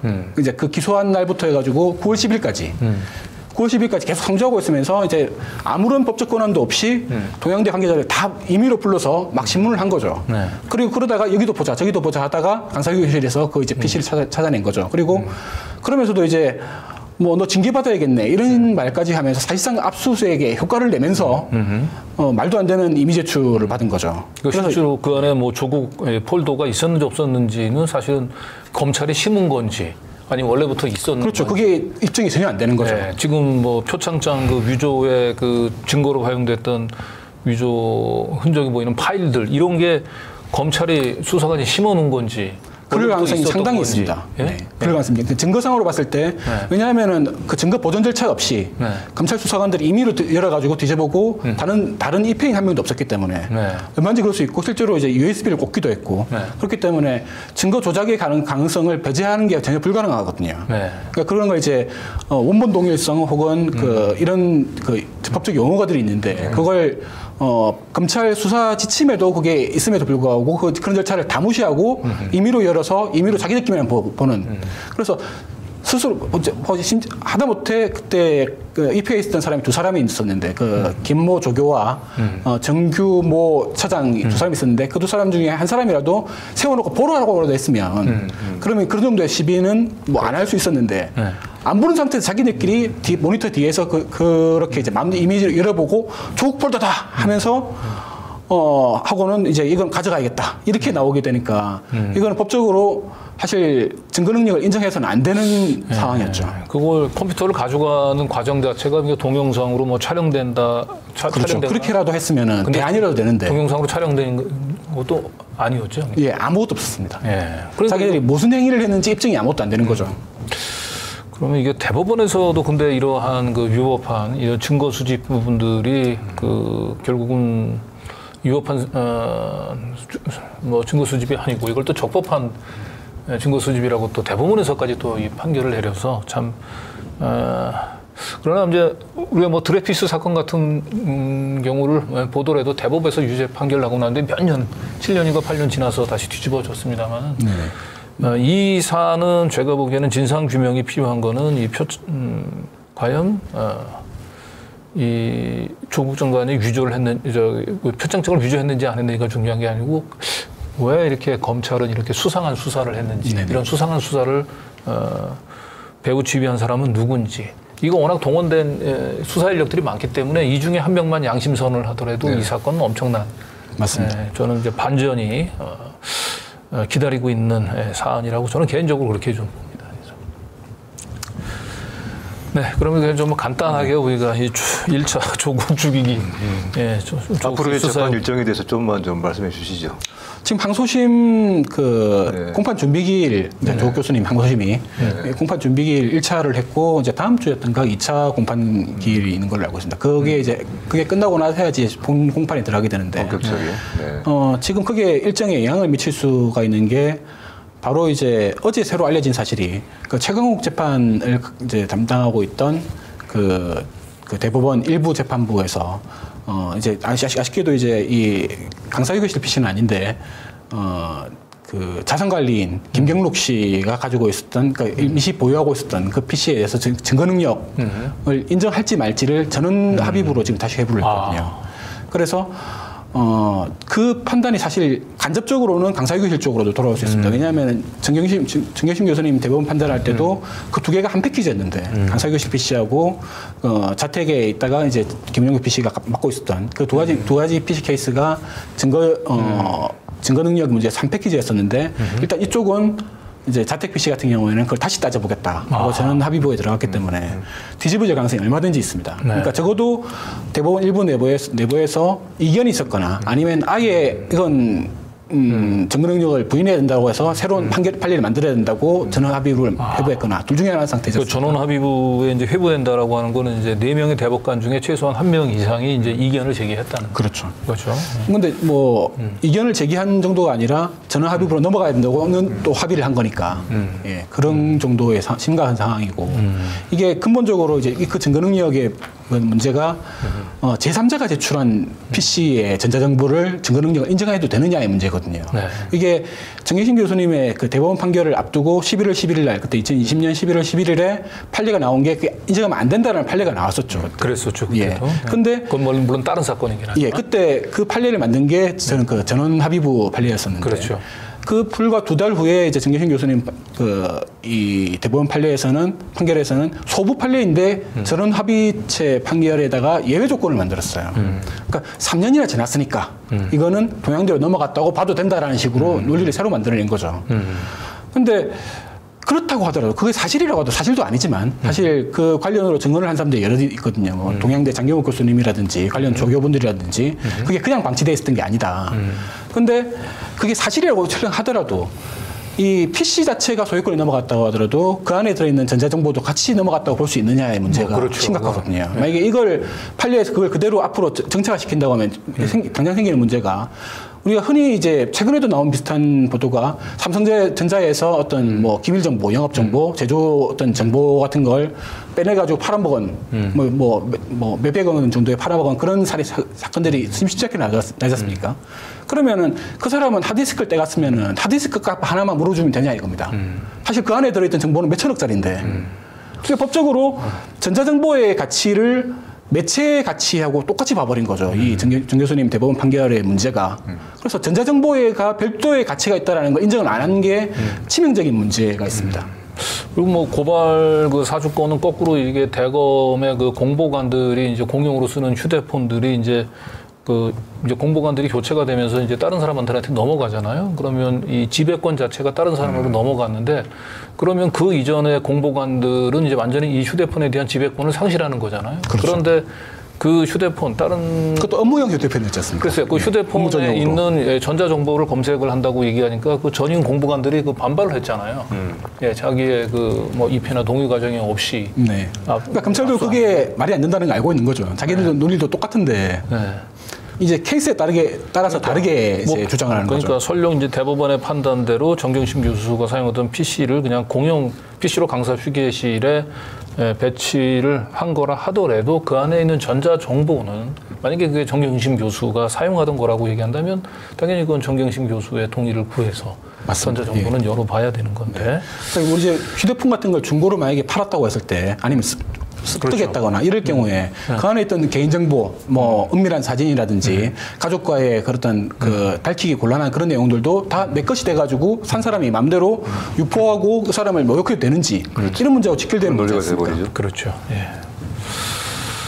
예, 어쨌든 조국 전 장관에 대한 검찰 수사 그리고 그 재판의 과정은 뭐 공식적으로는 지금 정경심 교수는 이제 대법까지 가서 유죄 확정 판결이 내었고 조국 전 장관은 지금 뭐 항소심 진행 중이긴 합니다만은 내가 누누이 얘기하지만 이 사법적인 판결이 모든 진실을 독점을 할 수는 없는 겁니다. 최종적인 종결이 돼서는 안 되죠. 그렇습니다. 자, 그래서 이거 이제 1차 조국 전 장관 죽이기 검찰 수사 재판의 문제점들은 좀 짚어봤고 다음 넘어가기 전에 여기서 잠깐 광고 말씀 전하고 진행하도록 하겠습니다. 시민이 만드는 사회 공익 채널 시민언론 더 탐사 다시 시작합니다. 더 탐사를 응원하는 가장 스마트한 방법. 저렴한 가격, 전 제품 무료 배송, 더 탐사몰을 이용해주세요. 쇼핑이 후원이다. 더 탐사몰. 하지 마요. 쇼핑이 후원이다. 쇼핑이 후원이다. 더 탐사몰.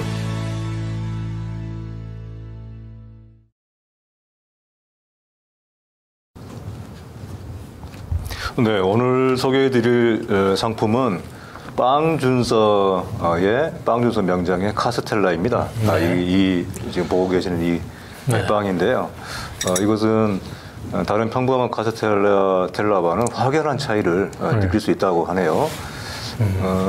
거듭 말씀드리지만은 대한민국 정부 공인 제과 명장 빵준서가 제대로 만든 명장 카스텔라입니다. 야, 오늘 광고 분장 우리 이병지 대표님 광고답게 오늘 뭔가 하는데요, 이제. 네. 그 전통 방식 그대로 이 단풍나무 틀에 넣어서 구웠다고 하네요. 그러니까 이제 특유의 그윽한 풍미가 상당히 짙고 촉촉한 본연의 맛을 느낄 수가 있다고 합니다. 네. 그 식용유, 방부제, 버터와 우유를 사용하지 않고 그렇군요. 전통 레시피로 만들어서 입자가 제가 먹어보니까 이게 네. 그 식용유 특유의 느끼한 맛이 안 나는데요. 네. 맛이 깔끔합니다. 네. 그래서 그 식용유 맛 때문에 카스텔라를 저는 안 좋아하는데 네. 그렇죠. 네. 네. 어쨌든 오늘 이병주 대표가 좀 혼을 실어서 네. 광고를 하고 있는 것 같습니다. 입자가 촘촘하고 묵직하면서도 포근한 맛이라고 합니다. 근데 이렇게 이제 바로 이렇게 제품을 받아서 바로 드셔도 좋지만은 실온에 하루나 이틀 정도 두고 드시면은 더욱더 맛이 깊어진다고 합니다. 냉동실에 보관해서 바로 잘라서 드셔도 좋고요. 아무튼 빵준서 명장 카스텔라 더탐사몰에서 검색 후에 맛보시길 바랍니다. 하나만 구매해도 무료 배송이라고 합니다. 자, 가격은 한 팩에 21,200원입니다. 쇼핑이 후원이다. 더탐사몰. 네, 마지막 쇼핑이 후원이다. 더탐사몰에서 역시 또 광고 훈장 다음이 또 풍겨나. 네. 빵준서 명장 카스텔라 한번 직접 드셔보시면 아주 맛이 신선하고 어머님이 꼭 만들어준 카스텔라 느낌이 납니다. 자, 이제 광고는 이렇게 마무리하고 다음 우리 진행해 보도록 하겠습니다. 오늘도 시민언론 더 탐사 그리고 스튜디오 더 탐사 두 군데를 통해서 동시에 라이브 진행 중이고요. 스튜디오 더 탐사에서 구독, 좋아요, 알림 설정도 잊지 말아 주시기 바랍니다. 그리고 스튜디오 더 탐사 스태프들이 저한테 간곡히 부탁을 했습니다. 스튜디오 더 탐사 구독과 함께 슈퍼챗 후원도 부탁드리도록 하겠습니다.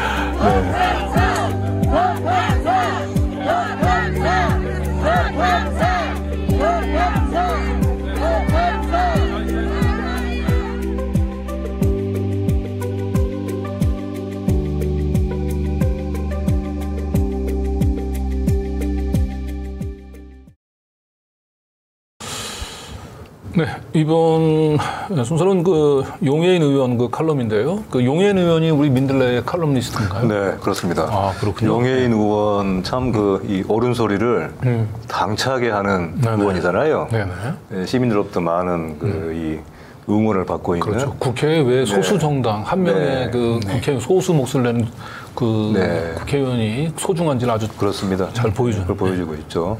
그래서 우리 민들레에 칼럼을 좀 써주기로 했고요. 그래서 저기 첫 칼럼인데 저 핵오염수 방출에 대해서 그러니까 핵오염수죠.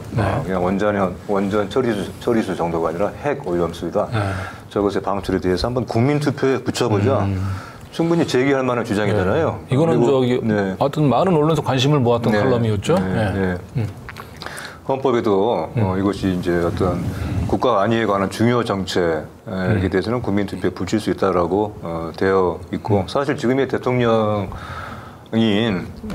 어떤 사람도 그 후보 시절에 이른바 검수완박법 사실 이거는 법 이름 자체가 잘못된 것이죠. 검찰 정상화법이라고 해야 될 텐데 어쨌든 검수완박 법안에 대해서 이걸 국민투표에 붙여한다라고 했던 적이 있죠. 그렇죠. 같은 논리라고 본다면은 얼마든지 이것도 국민투표에 붙여볼 수 있는 그런 안이 아니겠습니까? 네, 맞습니다.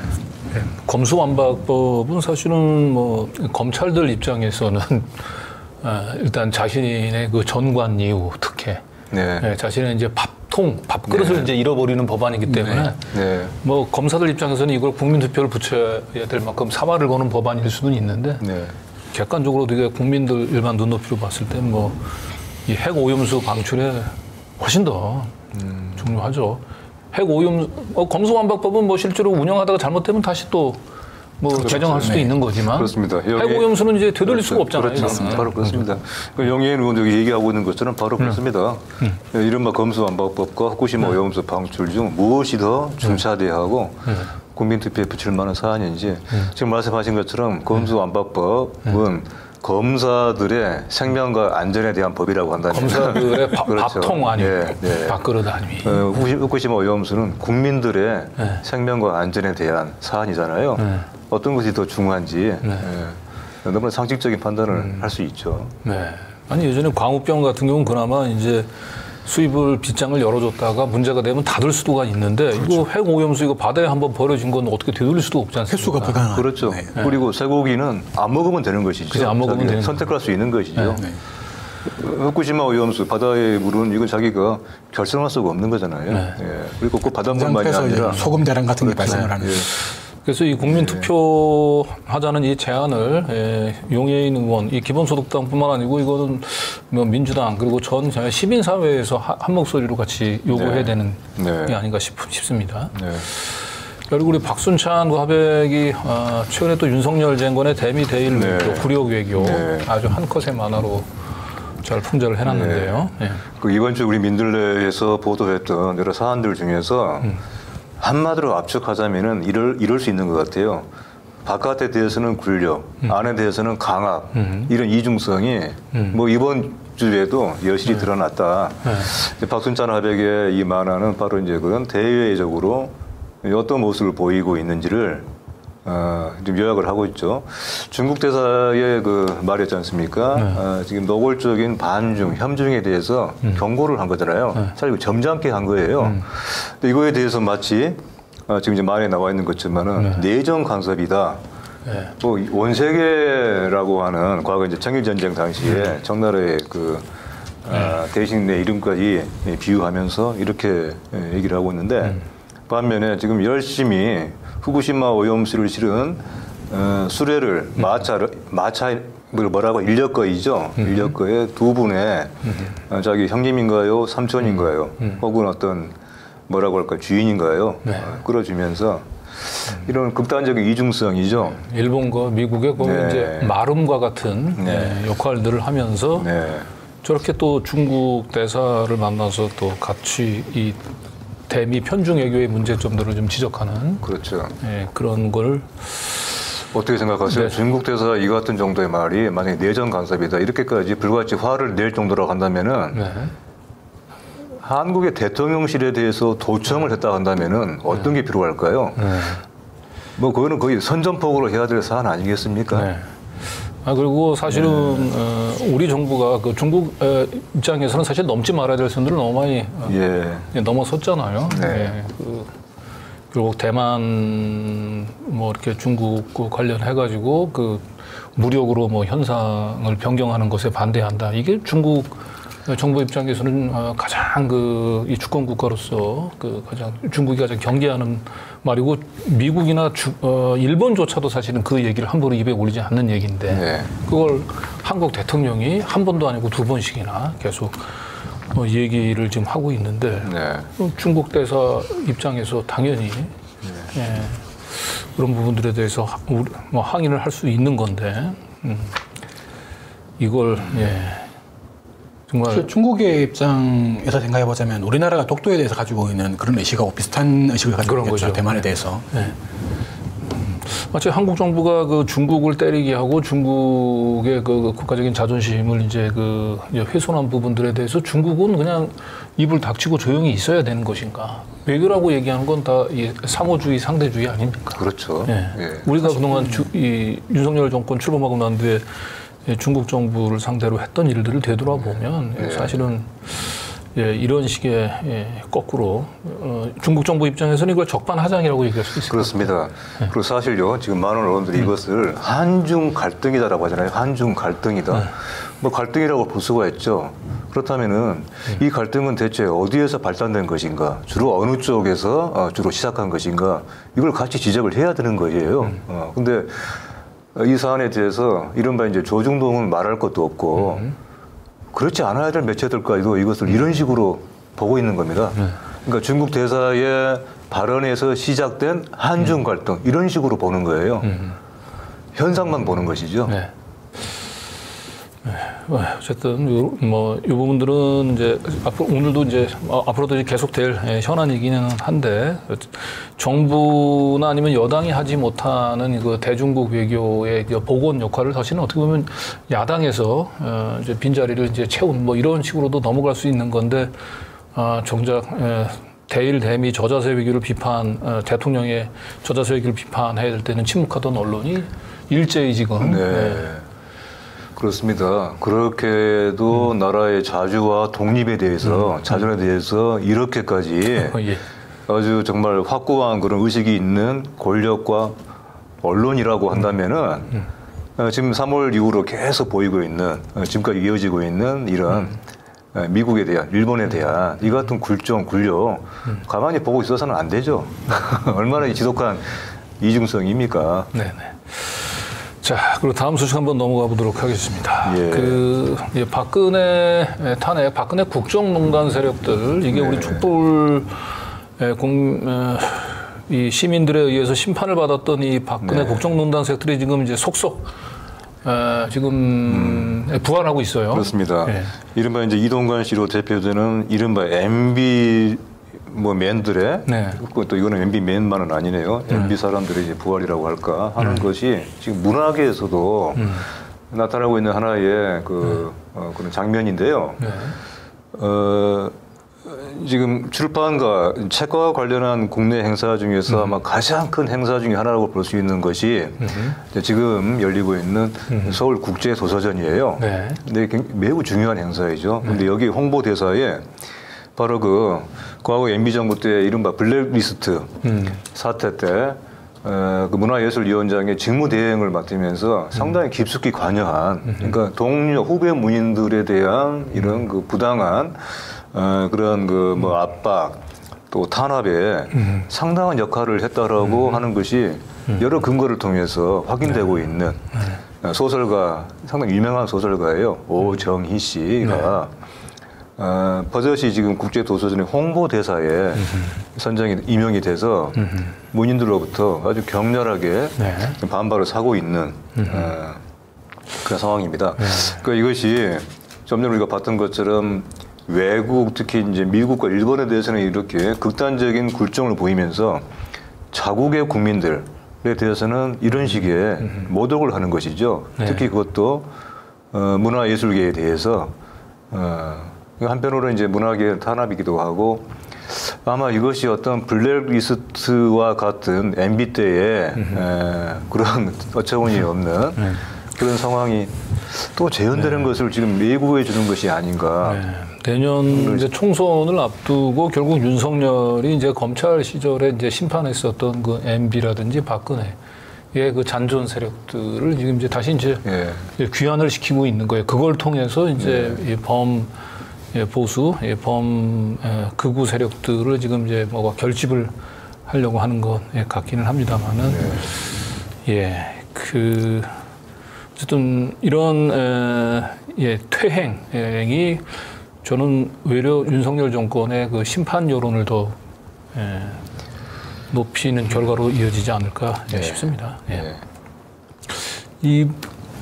바로 앞에서 얘기 드렸던 그래서 이제 한국 작가 회의 등에서 이 문인들이 항의 기자회견을 했죠. 바로 이제 코엑스에서 있었던 일인데, 지금 이제 끌려 나가고 있는 사진 속에 분이 바로 유명한 송경동 시인이에요. 저 송경동 시인이군요. 한국 작가회의 사무처장을 맡고 있는데. 누군가 우리 송경동 시인이군요. 저하고 경향신문 있을 때 참 막역했었던. 그런가요? 같은 동갑락이고. 그렇습니까? 저하고 참. 그렇죠. 노동과 관련된 얘기들 참 많이 나눴는데, 사회적 약자들의 이렇게 뭔가 어떤 그 행사를 가지면은 늘 나타나서 그것을 함께 해주고 저런 순환을 자초하는 그런 시인이시죠. 바로 기자회견하는 것을 저렇게 막아서고 끌어내고 있는 건데요. 저 왜 저랬을까? 바로 저 행사에 김모 박사 있죠. 박사인. 국민대 박사이신 김모 박사가 저기 아마 납시였던 모양입니다. 요즘 김모 박사가 좀 바빠요. 저 한산무시 행사 그런 거 가서 그래서 이제 그래서 아마 이제 경호 차원에서 저렇게 이제 뭐 했다고 보도가 되는데 정말 아주 어처구니가 없죠. 근데 한편 이제 저같이 저 작가를 끌어내는 모습 또 그렇거니와 한편에서는 저런 행사에 바로 그 김모 박사가 많이 지금 다니고 있구나. 상당히 역시 문화예술에 대한 관심이 높구나 하는 것이 이것이 관심이 높아서 참 다행인지 참 이게 불안한지.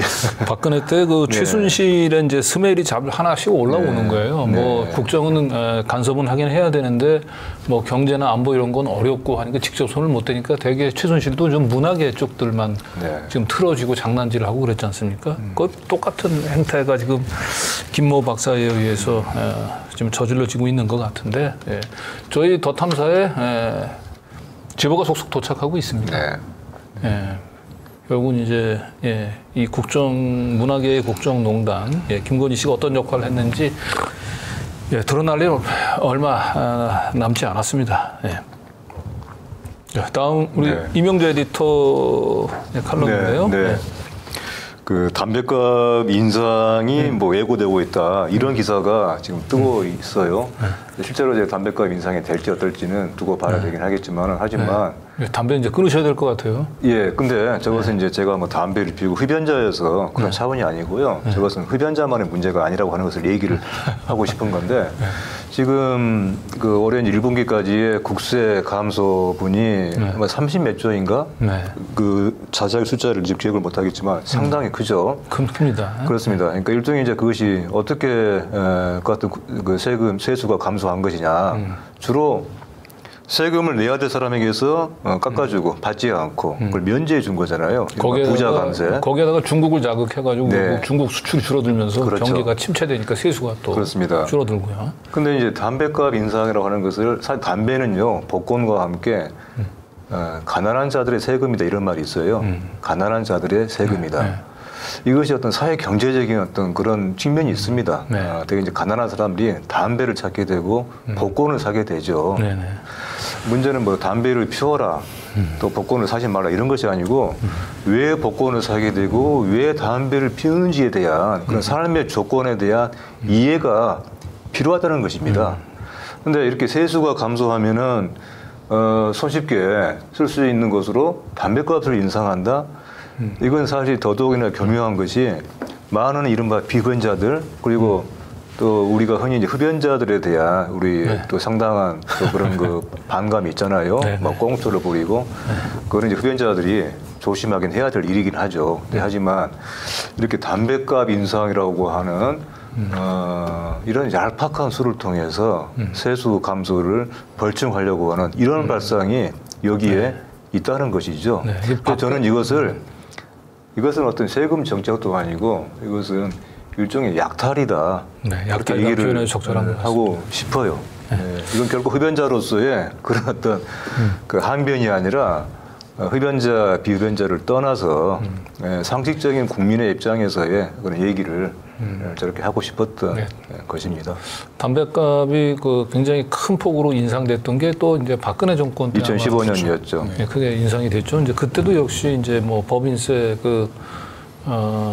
세율 이제 인하로 인해서 이제 세수 감소를 결국은 뭐 국민 건강을 뭐 증진시킨다라고 하는 미명하에 담뱃값을 올려가지고 저는 이것이 똑같은 일을 하고 있어요. 똑같은 짓을 하고. 물론 이제 그때 2015년 담뱃값의 급격한 인상이었죠. 그것이 흡연율 감소에 얼마나 그 영향을 미쳤는가에 대해서는 몇 편의 연구 결과를 보니까 그렇게 큰 영향이 없었다라고 하는 것이 나와 있어요. 근데 그럼에도 다양한 다각적인 금연 정책 펼쳐야죠. 공중 보건을 위해서.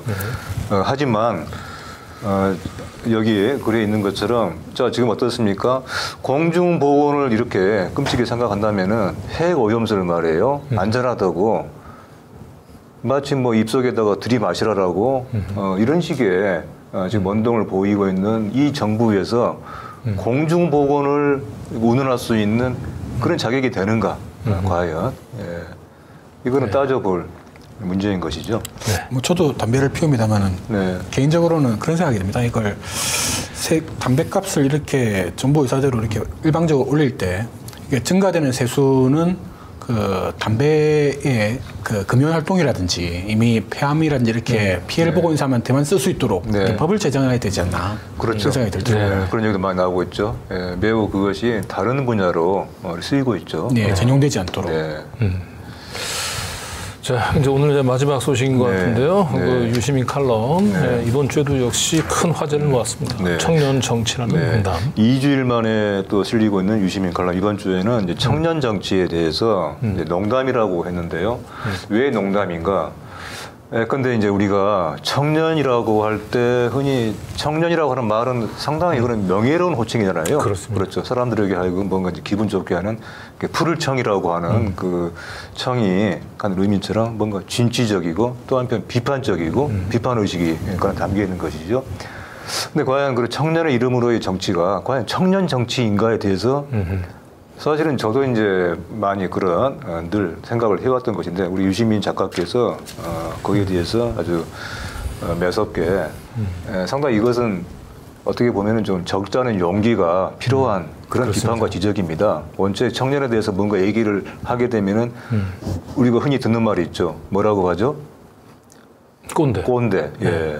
저는 사실 꼰대라는 말을 절대 안 쓰려고 하는데요. 그거는 매우 어떤 그 사람이 갖는 이런 건전한 비판 또 여러 가지 측면들을 지나치게 단순화 폄하하는 것이어서 저는 안 쓰려고 하는데 어떤 그런 상황에서 이같이 지금 청년 정치라고 하는 이름으로 행해지고 있는 사실은 청년이 아닌 것, 오히려 반청년인 것 그런 행태에 대해서 유시민 작가께서 이렇게 날카롭게 지적을 하고 있죠. 저는 이제 요 칼럼에서 이제 좀 이제 인상적이었던 부분이 이제 청년 정치하게 되면 대부분 이제 그 탈 이념, 탈 진영 이걸 이제 마치 청년 정치의 가장 지고지순한 상징인 것처럼 내세우는데 실질적으로 얘기를 들어보면 이들은 이념이 없다고 얘기하지만 사실상 그 이념이 있죠. 이념이 있죠. 그렇죠. 이념을 그렇죠. 내세우진 않지만 실질적으로 그 이제 국힘당이나 아니면 이 보수 진영에 그렇습니다. 더 이제 어필하는 이제 이것을 실질적으로는 탈 이념이라고 하는 걸로 그렇습니다. 이제 포장을 하고 있고 그리고 청년 정치가 아까 얘기했던 대로 제대로 된 청년 정치가 되려면 본인들이 생각하고 있는 소신과 이념이 있어야 되는 거죠. 물론이죠. 자기가 뭘 위해서 희생을 해야 되는지, 뭘 위해서 자신을 던지려고 하는지 명확한 목표, 명확한 소신, 이념이 있어야 되는 건데 그렇죠. 마치 이념이나 소신을 갖는 것 자체가 이 구태 정치인 것처럼. 그런데 실제로는 이 친구들 최근에 이 청년 정치는 실질적으로는 보수를 표방을 하면서 그리고 이들이 민주당을 또 항상 또 비판을 할 때마다 또 이 조중동은 또 이 청년 정치를 또 띄워주고 그리고 이 보수와 진보를 가리지 않으면서 어쨌든 민주당이든 국힘당이든 청년 정치인들을 많이 배출하면 좋다라고 얘기하는 것은 정치가 아니고 영업이다. 이런 표현도 제가 아주 인상적이었습니다. 네. 사실 이념이라고 하는 것을 그래서 이걸 다른 말로 한다면은 어떤 가치, 이상, 또 공정이라고 한다면은 이념은 큰 공정이죠. 큰 공정. 작은 공정이 아니고 큰 공정인 거예요. 근데 큰 공정을 놓쳐버리고 작은 공정. 그래서 결국은 그것이 자기에게 유리하냐 불리하냐라는 것으로 이렇게 좁혀져 버리죠. 세상에 이념과 가치와 이상이 없는 정치, 이것이 과연 정치일까요? 그럴 수가 없는 거잖아요. 이것은 오히려 지금 말씀 유 작가가 얘기한 것처럼 영업이라거나 어떤 득실에 따른 어떤 그런 뭐랄까 뭐 사업이라고 할까요? 그런 것으로 봐야 될 거예요. 그런 점에 대해서 이런 얘기들이 좀 더 많이 나와야 됩니다. 오히려 더욱더 제대로 된 청년 정치를 위해서라도 지금의 청년 정치가 과연 청년 정치인가 또 정치인가에 대해서 또 그만 얘기가 나와야 되겠다. 그리고 우리 언론에서 사실은 청년 정치라고 하는 것들이 주목을 받는 경우는 대개 그 민주당을 비판을 할 때. 그럴 때 청년 정치라는 게 정치적 프레임이지 않습니까? 그러니까 사실 민주당에서 먼저 꺼낸 것도 아니고 국힘당 쪽에서 먼저 꺼낸 건데 청년 정치라는 말을 하나의 선언을 하는 순간 4050하고 2030은 분리돼야 한다라는 프레임을 만드는 거기 때문에 4050이 이제 민주당 지지율세가 높다라는 걸 겨냥해서 만든 프레임이고 그래서 청년 정치라는 말을 듣는 사람한테 이미 정치적 이념에 어떤 프레임이 생기는 거죠. 그걸 노린 거고. 그래서 이런 실제 청년이 이런 청년 정치에 빠져드는 순간 이미 보수 쪽으로 편향되기 시작했다라는 의미라고 볼 수 있는 거죠. 그렇게 돼버리죠. 네. 자, 이렇게 유시민의 청년 정치의 칼럼을 이제 마지막으로 오늘 준비했던 소식은 이제 다 전달해 드렸습니다. 우리 이제 오늘 박지훈 대표님, 오랜만에 나오셨는데 한 석 달 된 것 같습니다. 석 달 만에 나오셔가지고 최근에 가장 전국에 뜨거운 지금 화두로 부상하고 있는 조국 장관과 관련된 지난 검찰 수사, 그다음에 재판의 문제점들 쭉 날카롭게 분석을 좀 해주셨는데 오랜만에 나오셨는데 저희 그냥 이렇게 돌려보내면 좀 아쉬우니까 마지막으로 뭐 시청자분들에게 하시고 싶은 얘기 한 말씀 하시고요. 흔히 이제 조국 사태라고 부르지 않습니까? 이제 거기에 대해서 이제 반감을 표시하는 분도 있는데 일단은 저는 어쨌든 조국 사태라는 그 용어 자체는 이제 수용한다고 봤을 때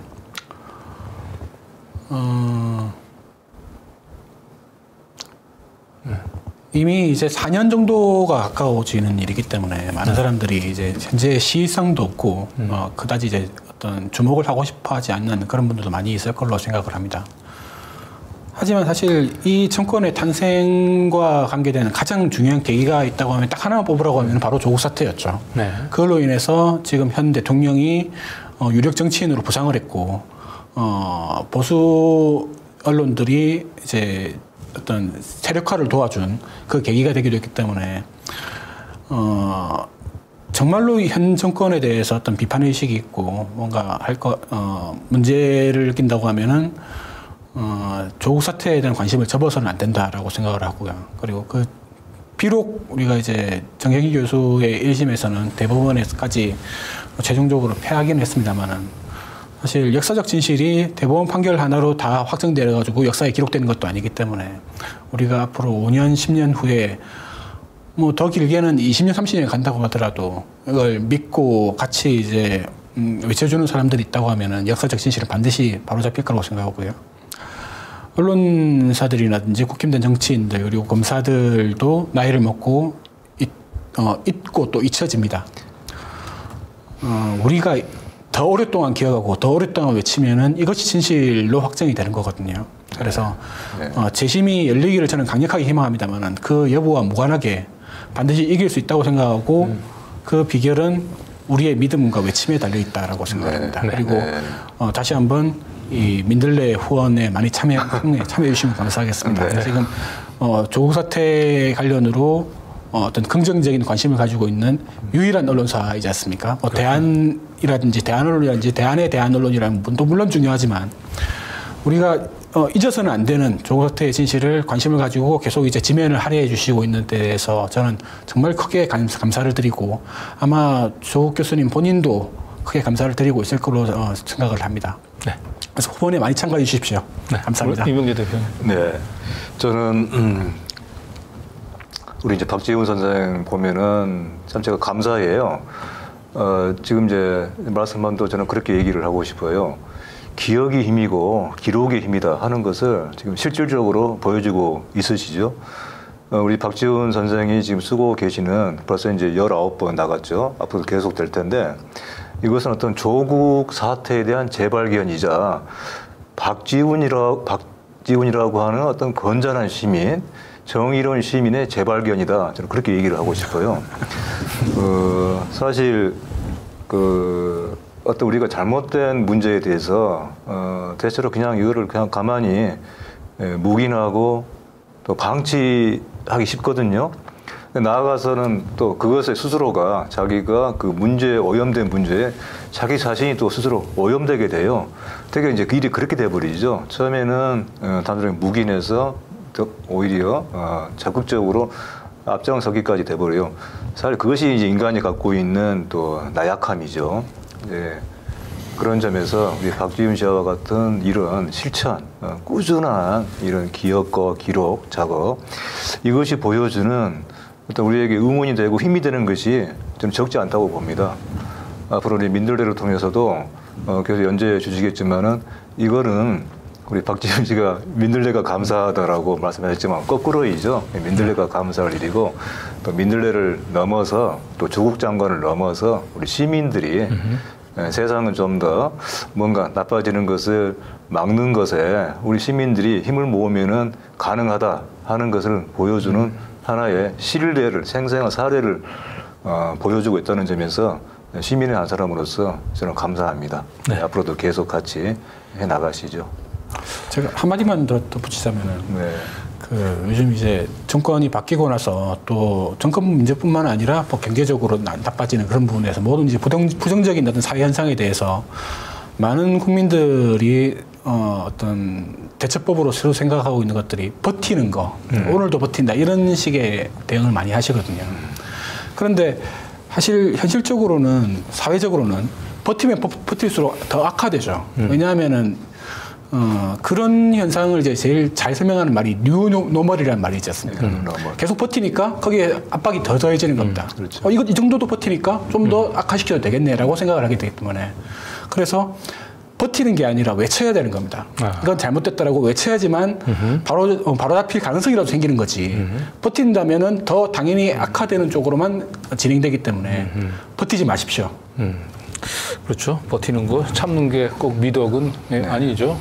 외치고 항의하고, 그렇게 해서 제대로 된 역사 그리고 시민들의 권리를 찾아가는 것이 진정 우리 시민들이 해야 될 일이 아닌가 싶습니다. 그리고 아까 우리 박지원 대표가 조국 전 장관에 대한 검찰 수사 이미 4년 전, 5년 전 일에서 이미 사람들이 너무 식상해하지 않을까 생각합니다만.